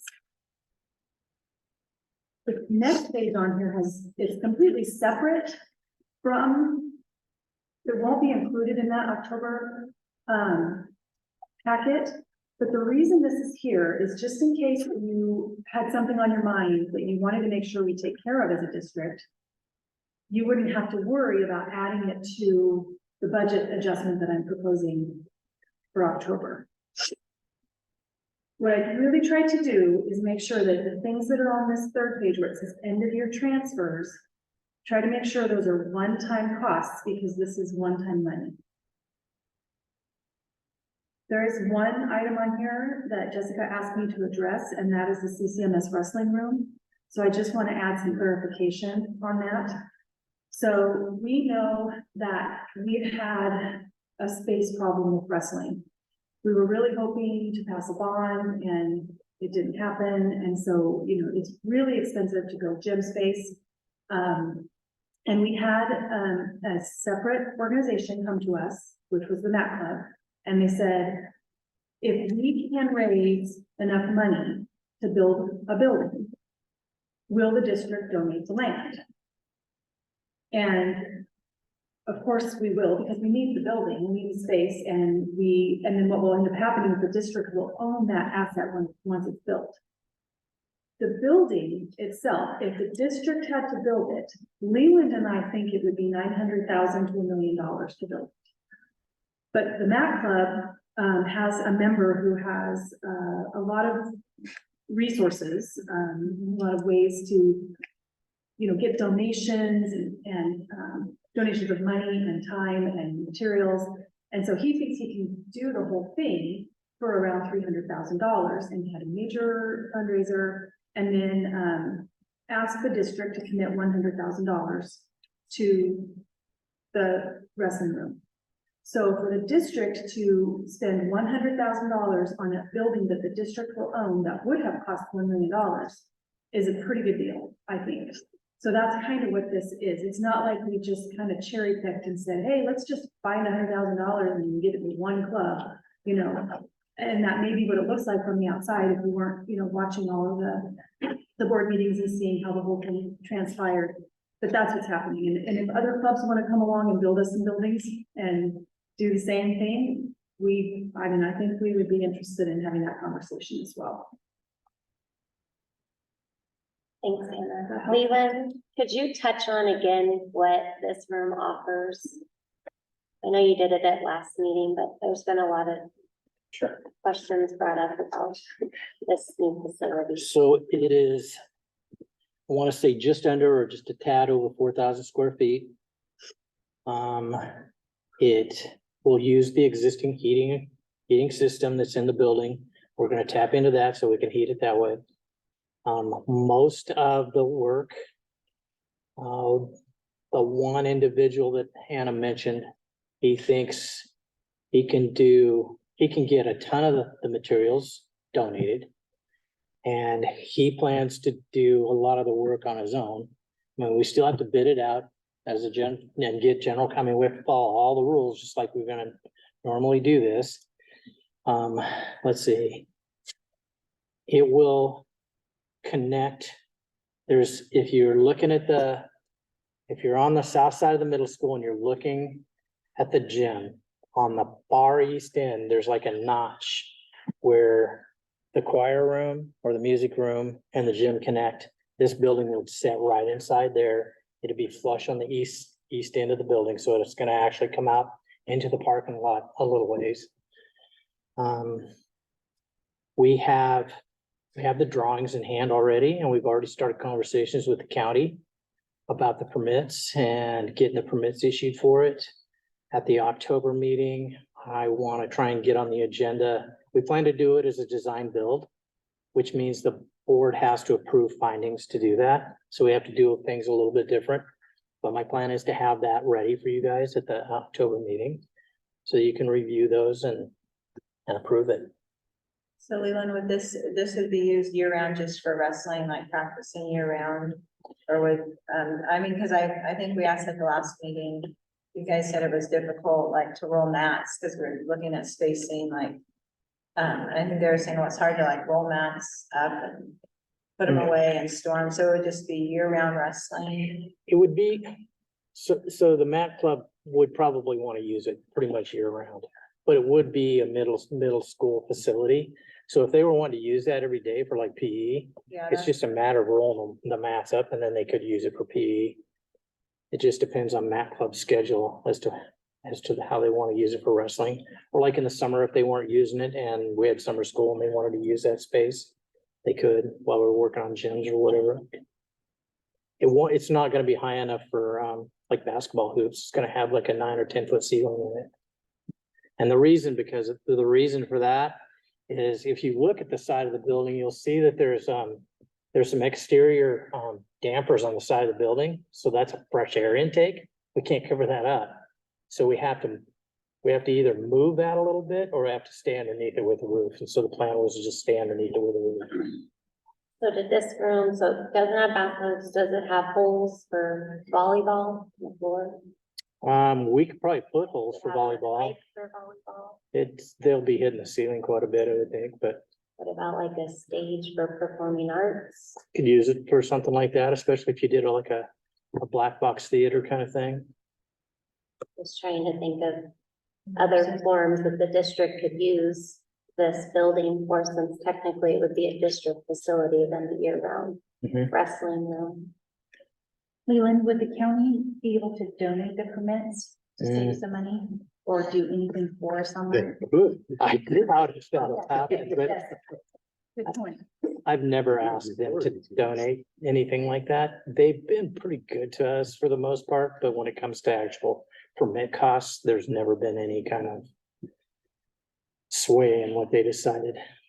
They're based on whatever they base them on and fixtures and what, all the calculations they use to.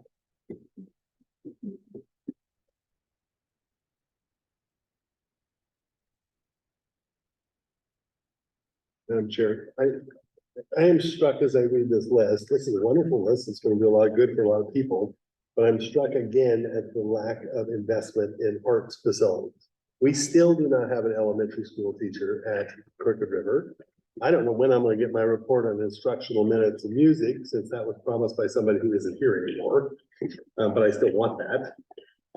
We've heard loud, I hear we have 80 kids enrolled in the drama program at the high school this year, 80 freshmen, which would seem to warrant some investment. So We this have is, a giant CCMS drama program with nowhere to perform. So I would encourage staff to go back and think a little bit about how to use some of the work, if it's around, wherever Joel's report was, that he gathered all that stuff from, about what people wanted and needed. If we're gonna make an investment, let's make an investment in everybody. so I agree with that. We've had a lot of same things brought to my attention as well at some of our programs that haven't gotten much funding. And they've had a tremendous growth in the same aspect as our wrestling program. The basketball program was excited for the updates on the hoops and the safety, and we have more kids in that program.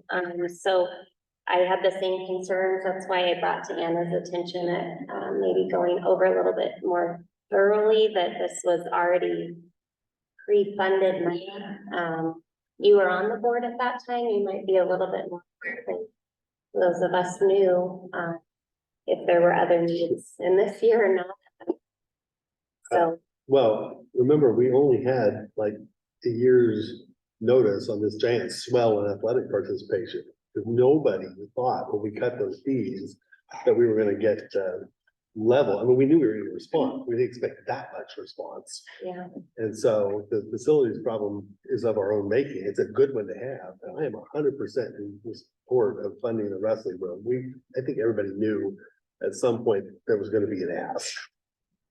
Hope was they would raise all their own, but. Well, we it's a bit of a pipe dream. we're gonna have more asks coming as I forewarned Anna, but she said she's used to it. We have to do something. That we created this problem and now we gotta figure out how to get out of it. But I really like this problem better than the what are kids gonna do after school problem. So Anna, what would be your take in this portion of funds at looking at something for music? Don't we have a large auditorium at the high school? At the high school, yeah, but then one for the middle school kids because they compete for it. Yeah, it's just a matter of what can you do.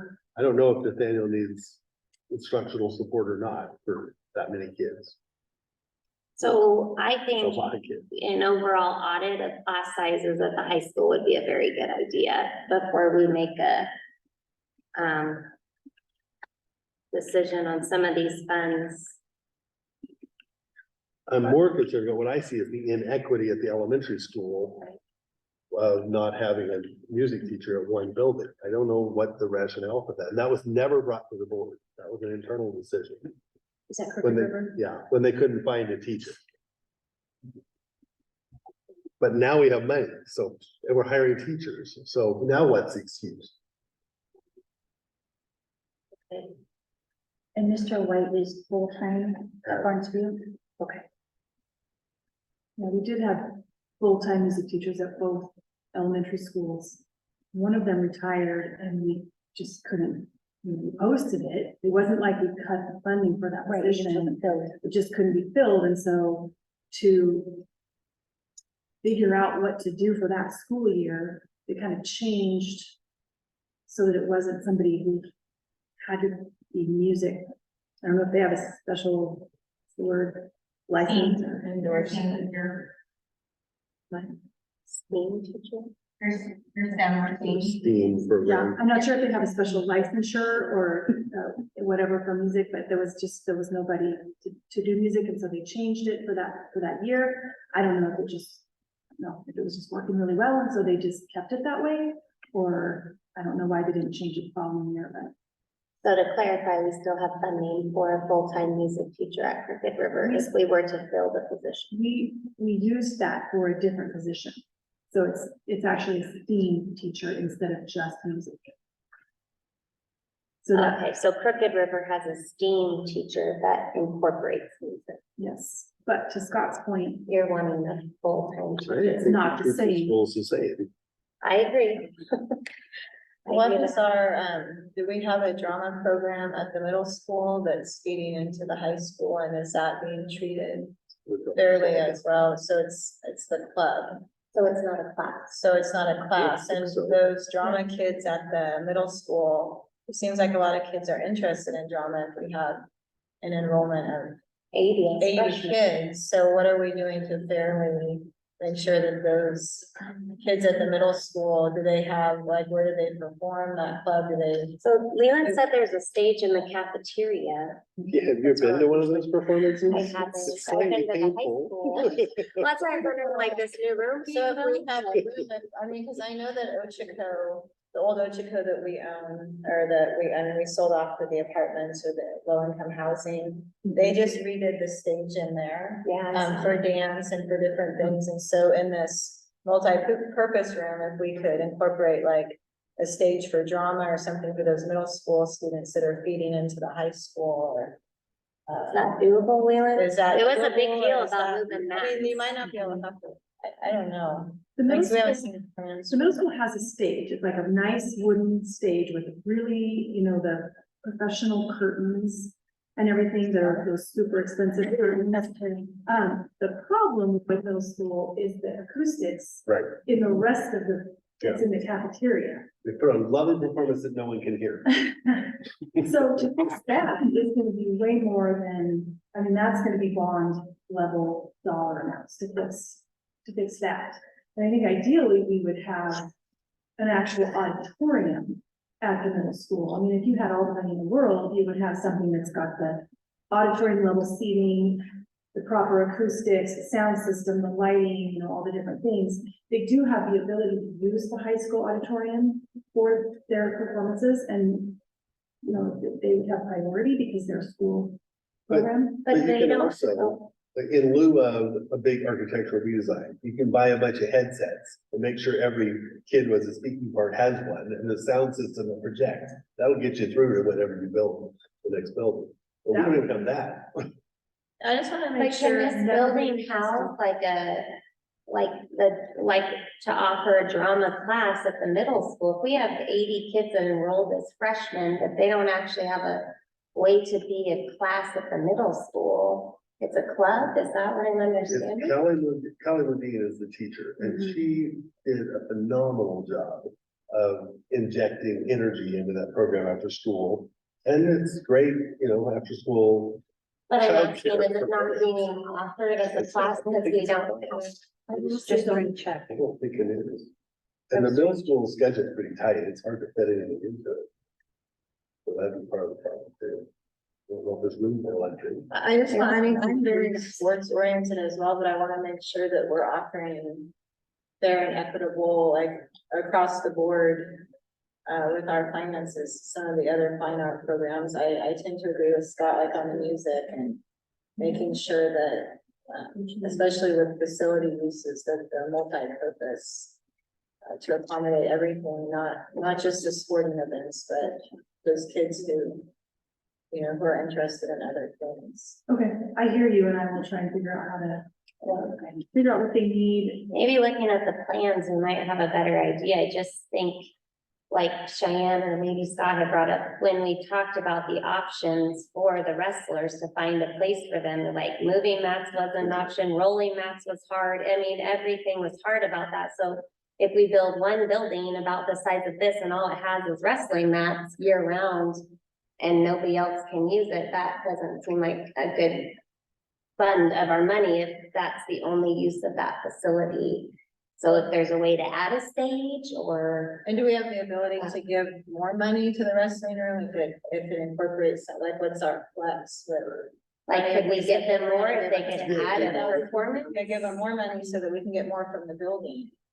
I don't know what stage all this is in, but I mean, we would have somewhere for music at that point, we would have somewhere for drama at that point, if we don't have music from. But music in the middle school, yeah, That's pretty large. It's a good staff conversation to bring it back, hopefully.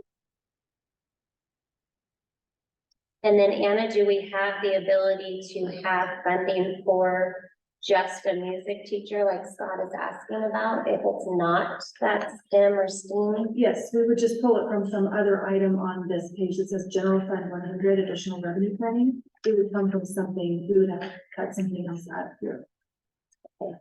And this, But to do that mid-year, I just can't speak to the operational impact that that would have. And perhaps it's something that we need to look at for next year as like a change. And if that's the case, we don't have to take any money away from any of these other things. We just switch the way that you spend the money that we're already spending. Jay, did we hire a middle school counselor like you said last meeting? So Sean, I'm just, is that this funding for that, who we were hiring? Yes. You can keep coming, Jay. Did we hire somebody or is that the gentleman that was the fourth counselor? that's the fourth counselor that's there now. Okay. That position is still open. We did get some applicants, but one of the applicants that we were looking at withdrew their consideration. from the position. So that left us still having that staff down at the middle school who's there full-time right now. Okay, so that may go unsaid if we can't get, you know, okay. Jay, what about the instructional assistants? Were we able to hire for every kindergarten classroom? All kindergarten aides were hired. Some were still waiting on like a background check review, which we don't control timeline on that. So some things like are just stuck and waiting for that to come through, but we were able to hire all of those. We do still have some special education openings for IAs out there though, but all of the kindergarten ones were filled. Thank you. Yeah. And then, Jay or Anna, with the enrollment report, are you guys able to tell us where we're at in need of more aides or teachers, or class sizes are really, really large this year, so I'm just At what level? at the high school for Okay. sure. So I'm just a little concerned that maybe we missed the mark on teachers, so I don't know how this works in the sense of funding, like you're saying, when it's mid-year or, you know, after budgeting is. So I'm kind of like Scott, I have some reservation before spending all the extra.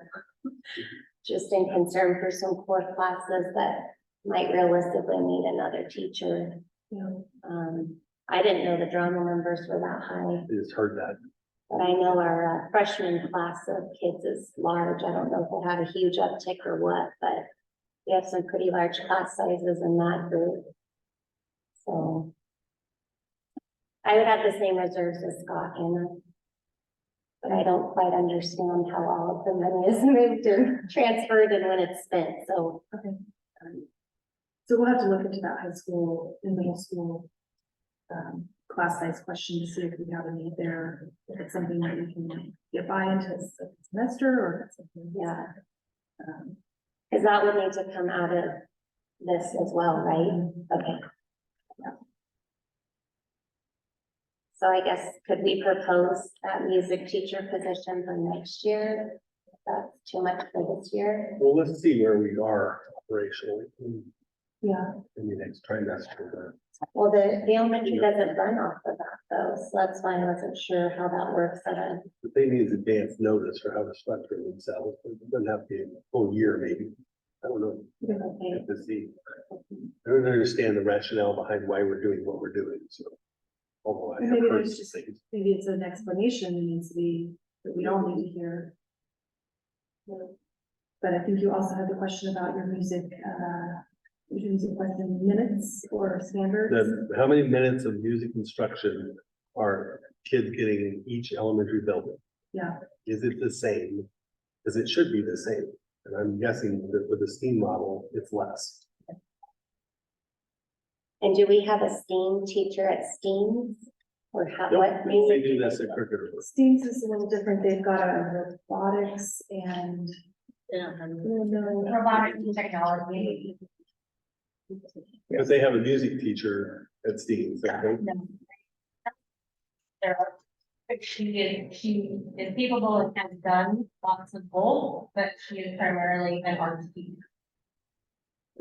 So now music teacher at STEAM either? Why do we have music standard, instructional standards if we don't provide instruction?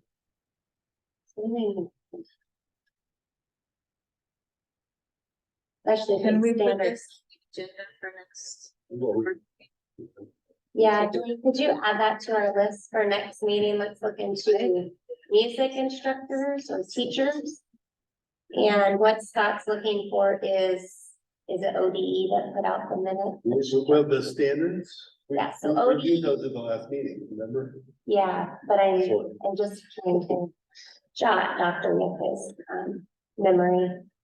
So I'll have to pull the minutes from last meeting, Dr. Yucca, and we'll kind of revisit that and get something on the agenda for next month, so we can get on top of this before. So we have 4 elementary schools and 2 don't have any music instructors or teachers. Can you split? We have 3 elementary. 5 Oh, well, okay, yeah. I was. brothers. Oh, yes. Oh. Here we are. Okay. Do you guys have music? We get music excited. our portion of our teaching time and dedicated to moving to our class. Okay. I guess they have some reservations in these, so, okay. So.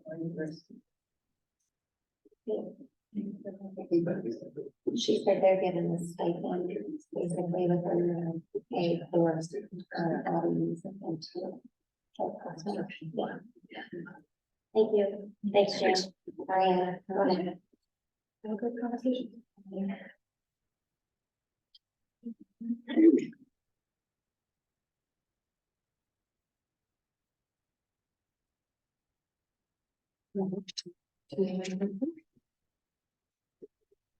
Remind me on the bus, this was for, like the upgrade or? Just purchasing an additional bus. We always plan for a certain number of buses, Okay. but we had talked about kind of possibly changing times. And then we're just kind of, there's always a need for buses. It's just one of those things, they're expensive, so. Yeah, I'm really interested. I'd like to really make sure we follow up on the school start time. There was an issue today with, actually one of my employees that, two of her kids go to the elementary school and then two go to the middle school, and they couldn't get to work on time because there was issues with, so The it's early back, drop-off? yeah, with having to do 2 sets of drop off. And so I think we talked, we hit with Joel about even if we can't do busing, to make sure that we have the option that Yeah. kids can be dropped off at 8 o'clock when the elementary school kids get dropped off, so the parents don't have to wait till 9:30 to drop off that second set of kids. It's difficult for parents. Yeah. Okay. And then is that something we can look at maybe doing like sooner than later, like, is that, I think Joel was, I don't want to, I can't remember exactly after that's doing this, there's something like just having maybe teachers come in early or having additional people, like have. My impression was that it was supposed to be running right now. I thought so too. So if it's an issue, it could potentially have just been something that came up today, or has it been happening every day? Well, school just started this week, so for this personal person, just this, week, because. Okay, so Being back maybe in that, school, but I thought I was under, because when she called, I thought I was under the impression that they were able to drop all the kids off at 8. And it's still the middle school and high school is starting at 9:30. Kids can't get in before that or shortly before okay. school start time. So check, yes, we'll check. I have that too, that it was gonna be on the way. Yeah, my impression was that it was all ready to go. So if it's not, thank you for bringing it to our attention and then figure it out. Okay, 9.3, Anna. Okay, 9.3 is, I'm asking for action tonight on this. It might look familiar because you saw it in July, except it had Joel Hoff's name instead of Julianne's name. So, now that we have that changeover, this just basically, it replaces Joel with Wayne. And, I guess that's really all I'm saying. It's just- Madam Chair, I move to adopt resolution 03-2023-24, replacing Joel Hoff with Dwayne Yakov. Second. Let's take a vote. All in favor of accepting the new resolution with Wayne instead of Joey, say aye. Aye. Any opposed? No opposed. Ooh, this is what I want to know. 9.4. You had, you should have a handout that I would put on your face before the meeting started. This is an enrollment report. Normally you'll see an enrollment report just under the consent agenda every month. But because we just started school, we've been running this almost every day. And then I always in September run it the day of the board meeting and paper copy, so that you have the most updated information. So I'll just kind of go through this column by column. The first column there is the actual enrollment. So as of today, that's the number of students in each school that's currently enrolled. Then I have a budget number, and the budget's a little weird because it's one number that lasts the whole year, but you know, enrollment changes every single month, so. That budget number is 3351 for the total, and so we're 53 students over budget, which is about 2%. And the budget was 2% over last year. So we're really 4% above where we were last May. Which is, as you've noted, got positives and challenges. But that's good. I mean, if you're in a district with declining enrollment, you have a lot more difficult problems than in a district with increasing enrollment. So, so that's great that, and then the next kind of section there that's gray, it says ADMW. That's my estimate of how it'll take the enrollment and then add in all the extra weights for special education, poverty, rural schools, all those different things. And I'm estimating right now that it'll be about 6% over budget. So that number, you know, I have no control over it. I'm just guessing as far as I look at history to see where we've landed and just do a lot of math, and that's where I'm at. Any questions on enrollment? Well, I do hope in October, I would urge you to bring to the board your famous enrollment chart. But Anna has this chart and it shows what's going to happen to us if we continue to grow at different rates. So there's like what if we went flat? What if it was 1%, 2%, 3%, 5%? It's a great chart. It's a terrifying chart. And this number is not where I would want it to be. This is too high. So it's important, I think, everybody look at that and understand how soon we reach the threshold. Yes, I will bring that in October. It's a great chart. It's a 10-year projection, and I pick 4 different scenarios, and one of the scenarios is that I think it increases 2% every single year, which normally you would never increase the same every single year, but this kind of the way it's been happening. So I presented that chart in the past with the scariest line. I say that's probably not going to happen. What's happening? So we're not anywhere near where it could go, but because we haven't gone up exactly 2% every year, but you will see that in October. So Anna, how does this work, like for, like, say you budgeted for less students at one school and they have more? How does that work? So we get them a teacher. Okay. And we kind of set our budgets. I mean, I suppose it could be in a really extreme circumstance if one school had a very huge drop in enrollment and another school had a very large increase in enrollment and they were both the same grade levels. We may say, okay, we need to move a teacher, but more likely what we would do is we would move students to that school because we don't necessarily just have an extra classroom at every building to move teachers around.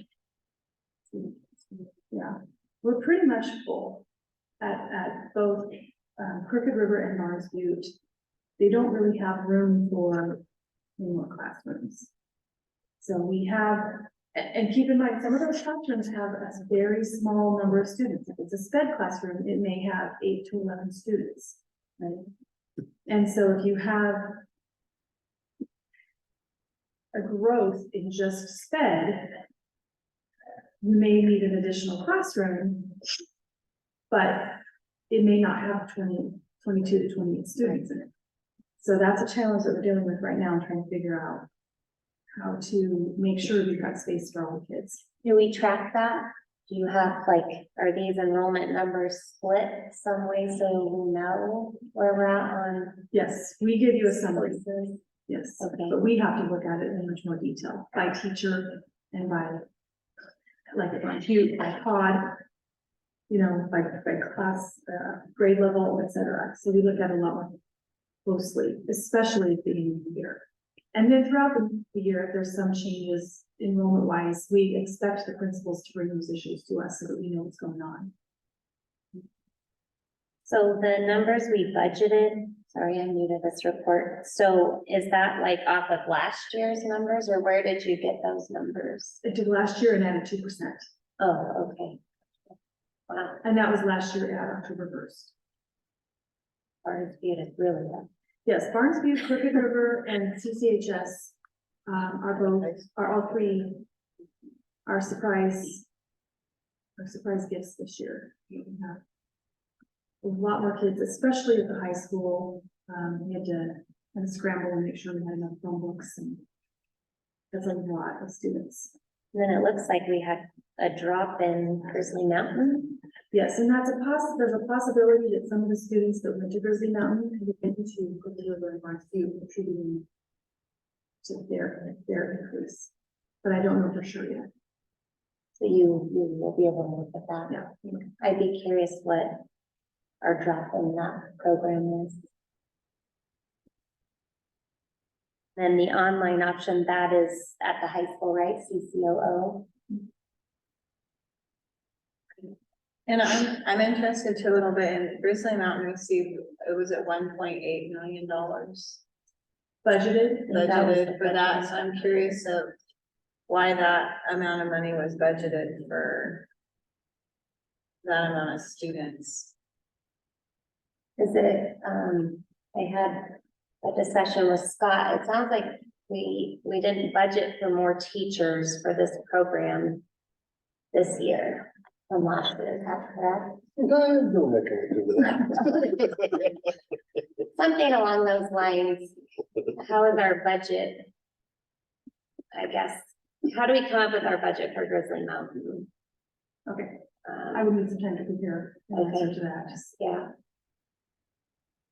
I'm just, I just don't have it all in my head. yeah, no, you're fine. I just like to compare the two options we have. To make sure we do have a connection with the, homeschool community as well, but I don't know if we're missing the mark in something in a sense, and that's, you know. When we started Grizzly Mountain, it was a profit center for us. We were pulling in ADM that we would have gotten otherwise. Right. And we haven't looked at those, I haven't looked at those data for a couple of years, or is it still? That's one of your research questions. So the last time I looked was for the 2021 school year, because I always do it after audit, Right. and it was at that time. I haven't finished 2022-23 yet. Well, so I'm curious if how many students that have come back to the school have re-enrolled that were previously out, maybe it's homeschooling at Grizzly Mountain. That's what I wanted to look to at the numbers of where the enrollment has come from. Okay. Because but maybe some of that money is being, I mean, we're keeping that money in district if the students are enrolling full-time. Right. That, just you know, be- in an elementary yeah. school or back in the high school. It- So to look at And just that. because we budget something doesn't mean that that's the check we write. If for some reason there were less students, you know, and let's say we just didn't rehire a teacher, I don't think that happened at Grizzly Mountain. But we could do that, or just the normal, you know, expenses for curriculum, supplies and things like that. We would just spend less on those things. It would be less than what was actually budgeted, so, and Where does that money go? Like if you spend less, if there's whatever, that 1.8 and you spent 1, where does the 0.8 go? Back in the general fund? or it could get at the end of the year, what that does is it contributes to an excess balance in the general fund, like more money than the 1.5 million that needs to go forward. And so that's where we're able to do those transfer out to different funds and do different things with that money that we couldn't have done otherwise. So it's, the district keeps it, the district keeps the money and then you know, put it into other funds or leave it in the general fund or whatever, so. A lot of options. Okay, and remind me where Grizzly Mountain functions out now, because their sign is gone. When my kids went, it was like on the side by Chase, that road, that street. And their sign is To the west side of the south corner, south. the west side of the south. So. So First Street is the back side, right? Yep. South side, okay. Playground. Right. Oh, the west side, the face of West the. side, yeah. Okay. The gym side. Okay. Okay. First Street on the gym side. So did we move them for a reason? Did we need more space for another school or? Is it better fit? They've always been that, right? We've moved some of the classrooms around or whatever, and there's been all kinds of changes take place in that south building, but Seems to me like they've always been inside that south building. Okay, just maybe there's time though. Gotcha, okay. So, any changes?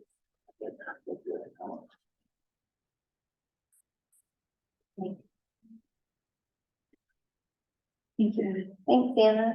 Any other questions, then? Thank you. Thanks very much. Very informative. Thanks, Anna. So for upcoming dates, we have the community listening session, September 25th at 6:30 at the district office. And,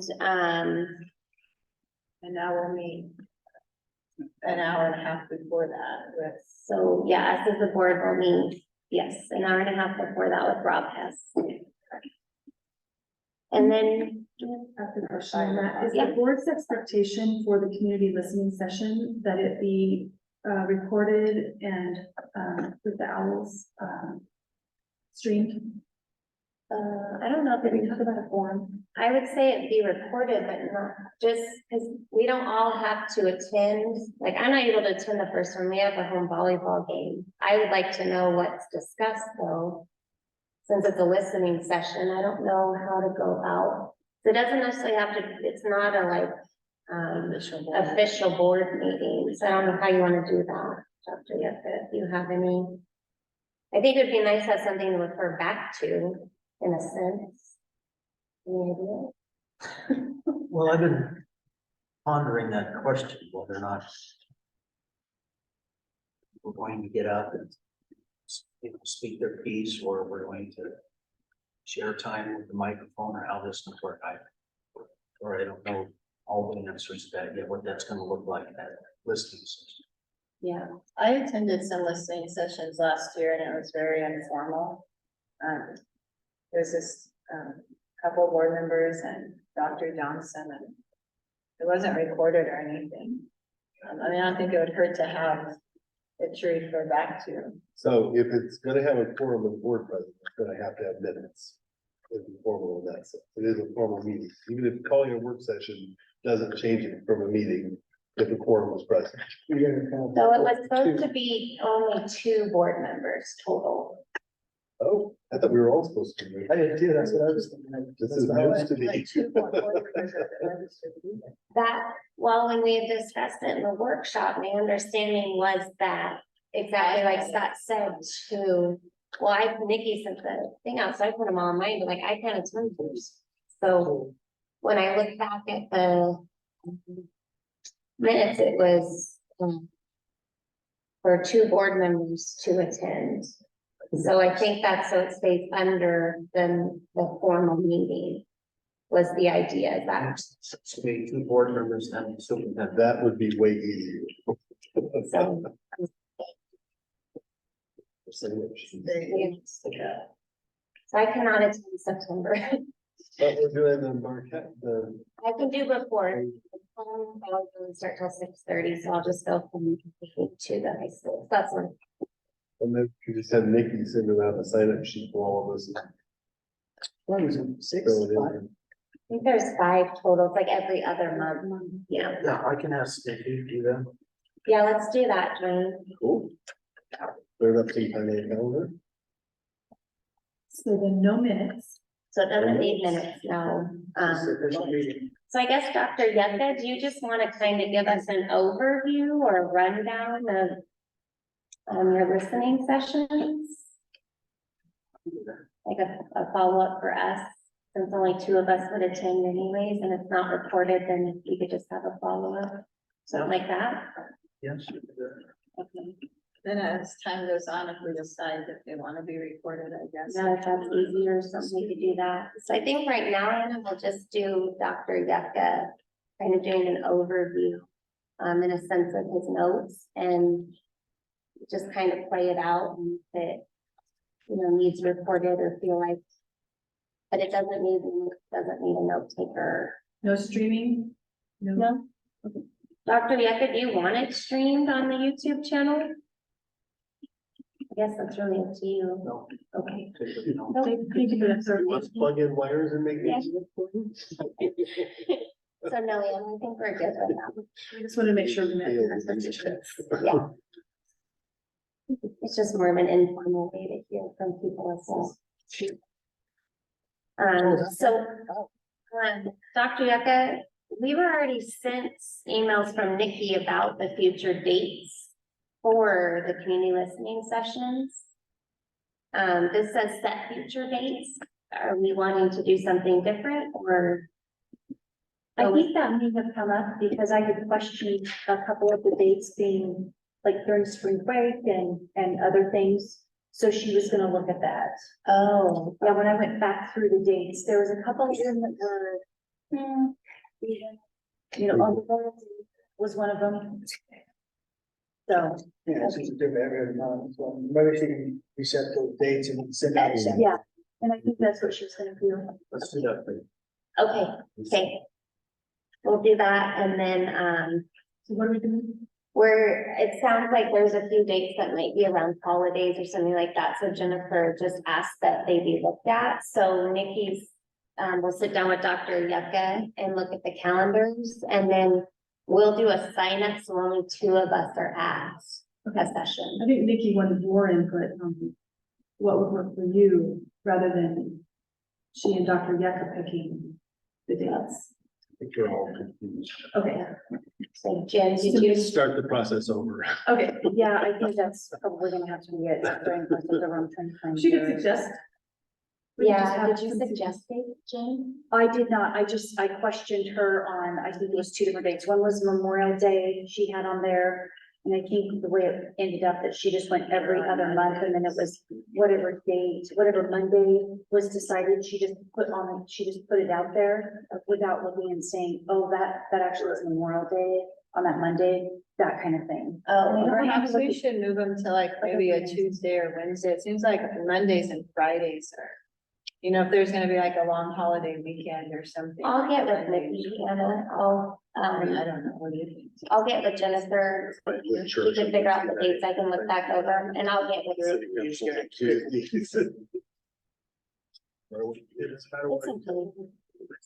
Yeah, you can just send, I'll get with you. I didn't know. Everybody knows Mondays are safe. They're safe on Mondays. Go off Monday. Right. Okay, so I will get Nikki, Dr. Yucca, after I talk with Jennifer about the dates she had saw some conflict with. I didn't realize that's what Nikki was needing, so, yeah, I can do that. So. Okay, anything else from the board, Dr. Yucca? Jen? Nope, I think I'm good. Anna, are you good? Okay, adjourn this meeting.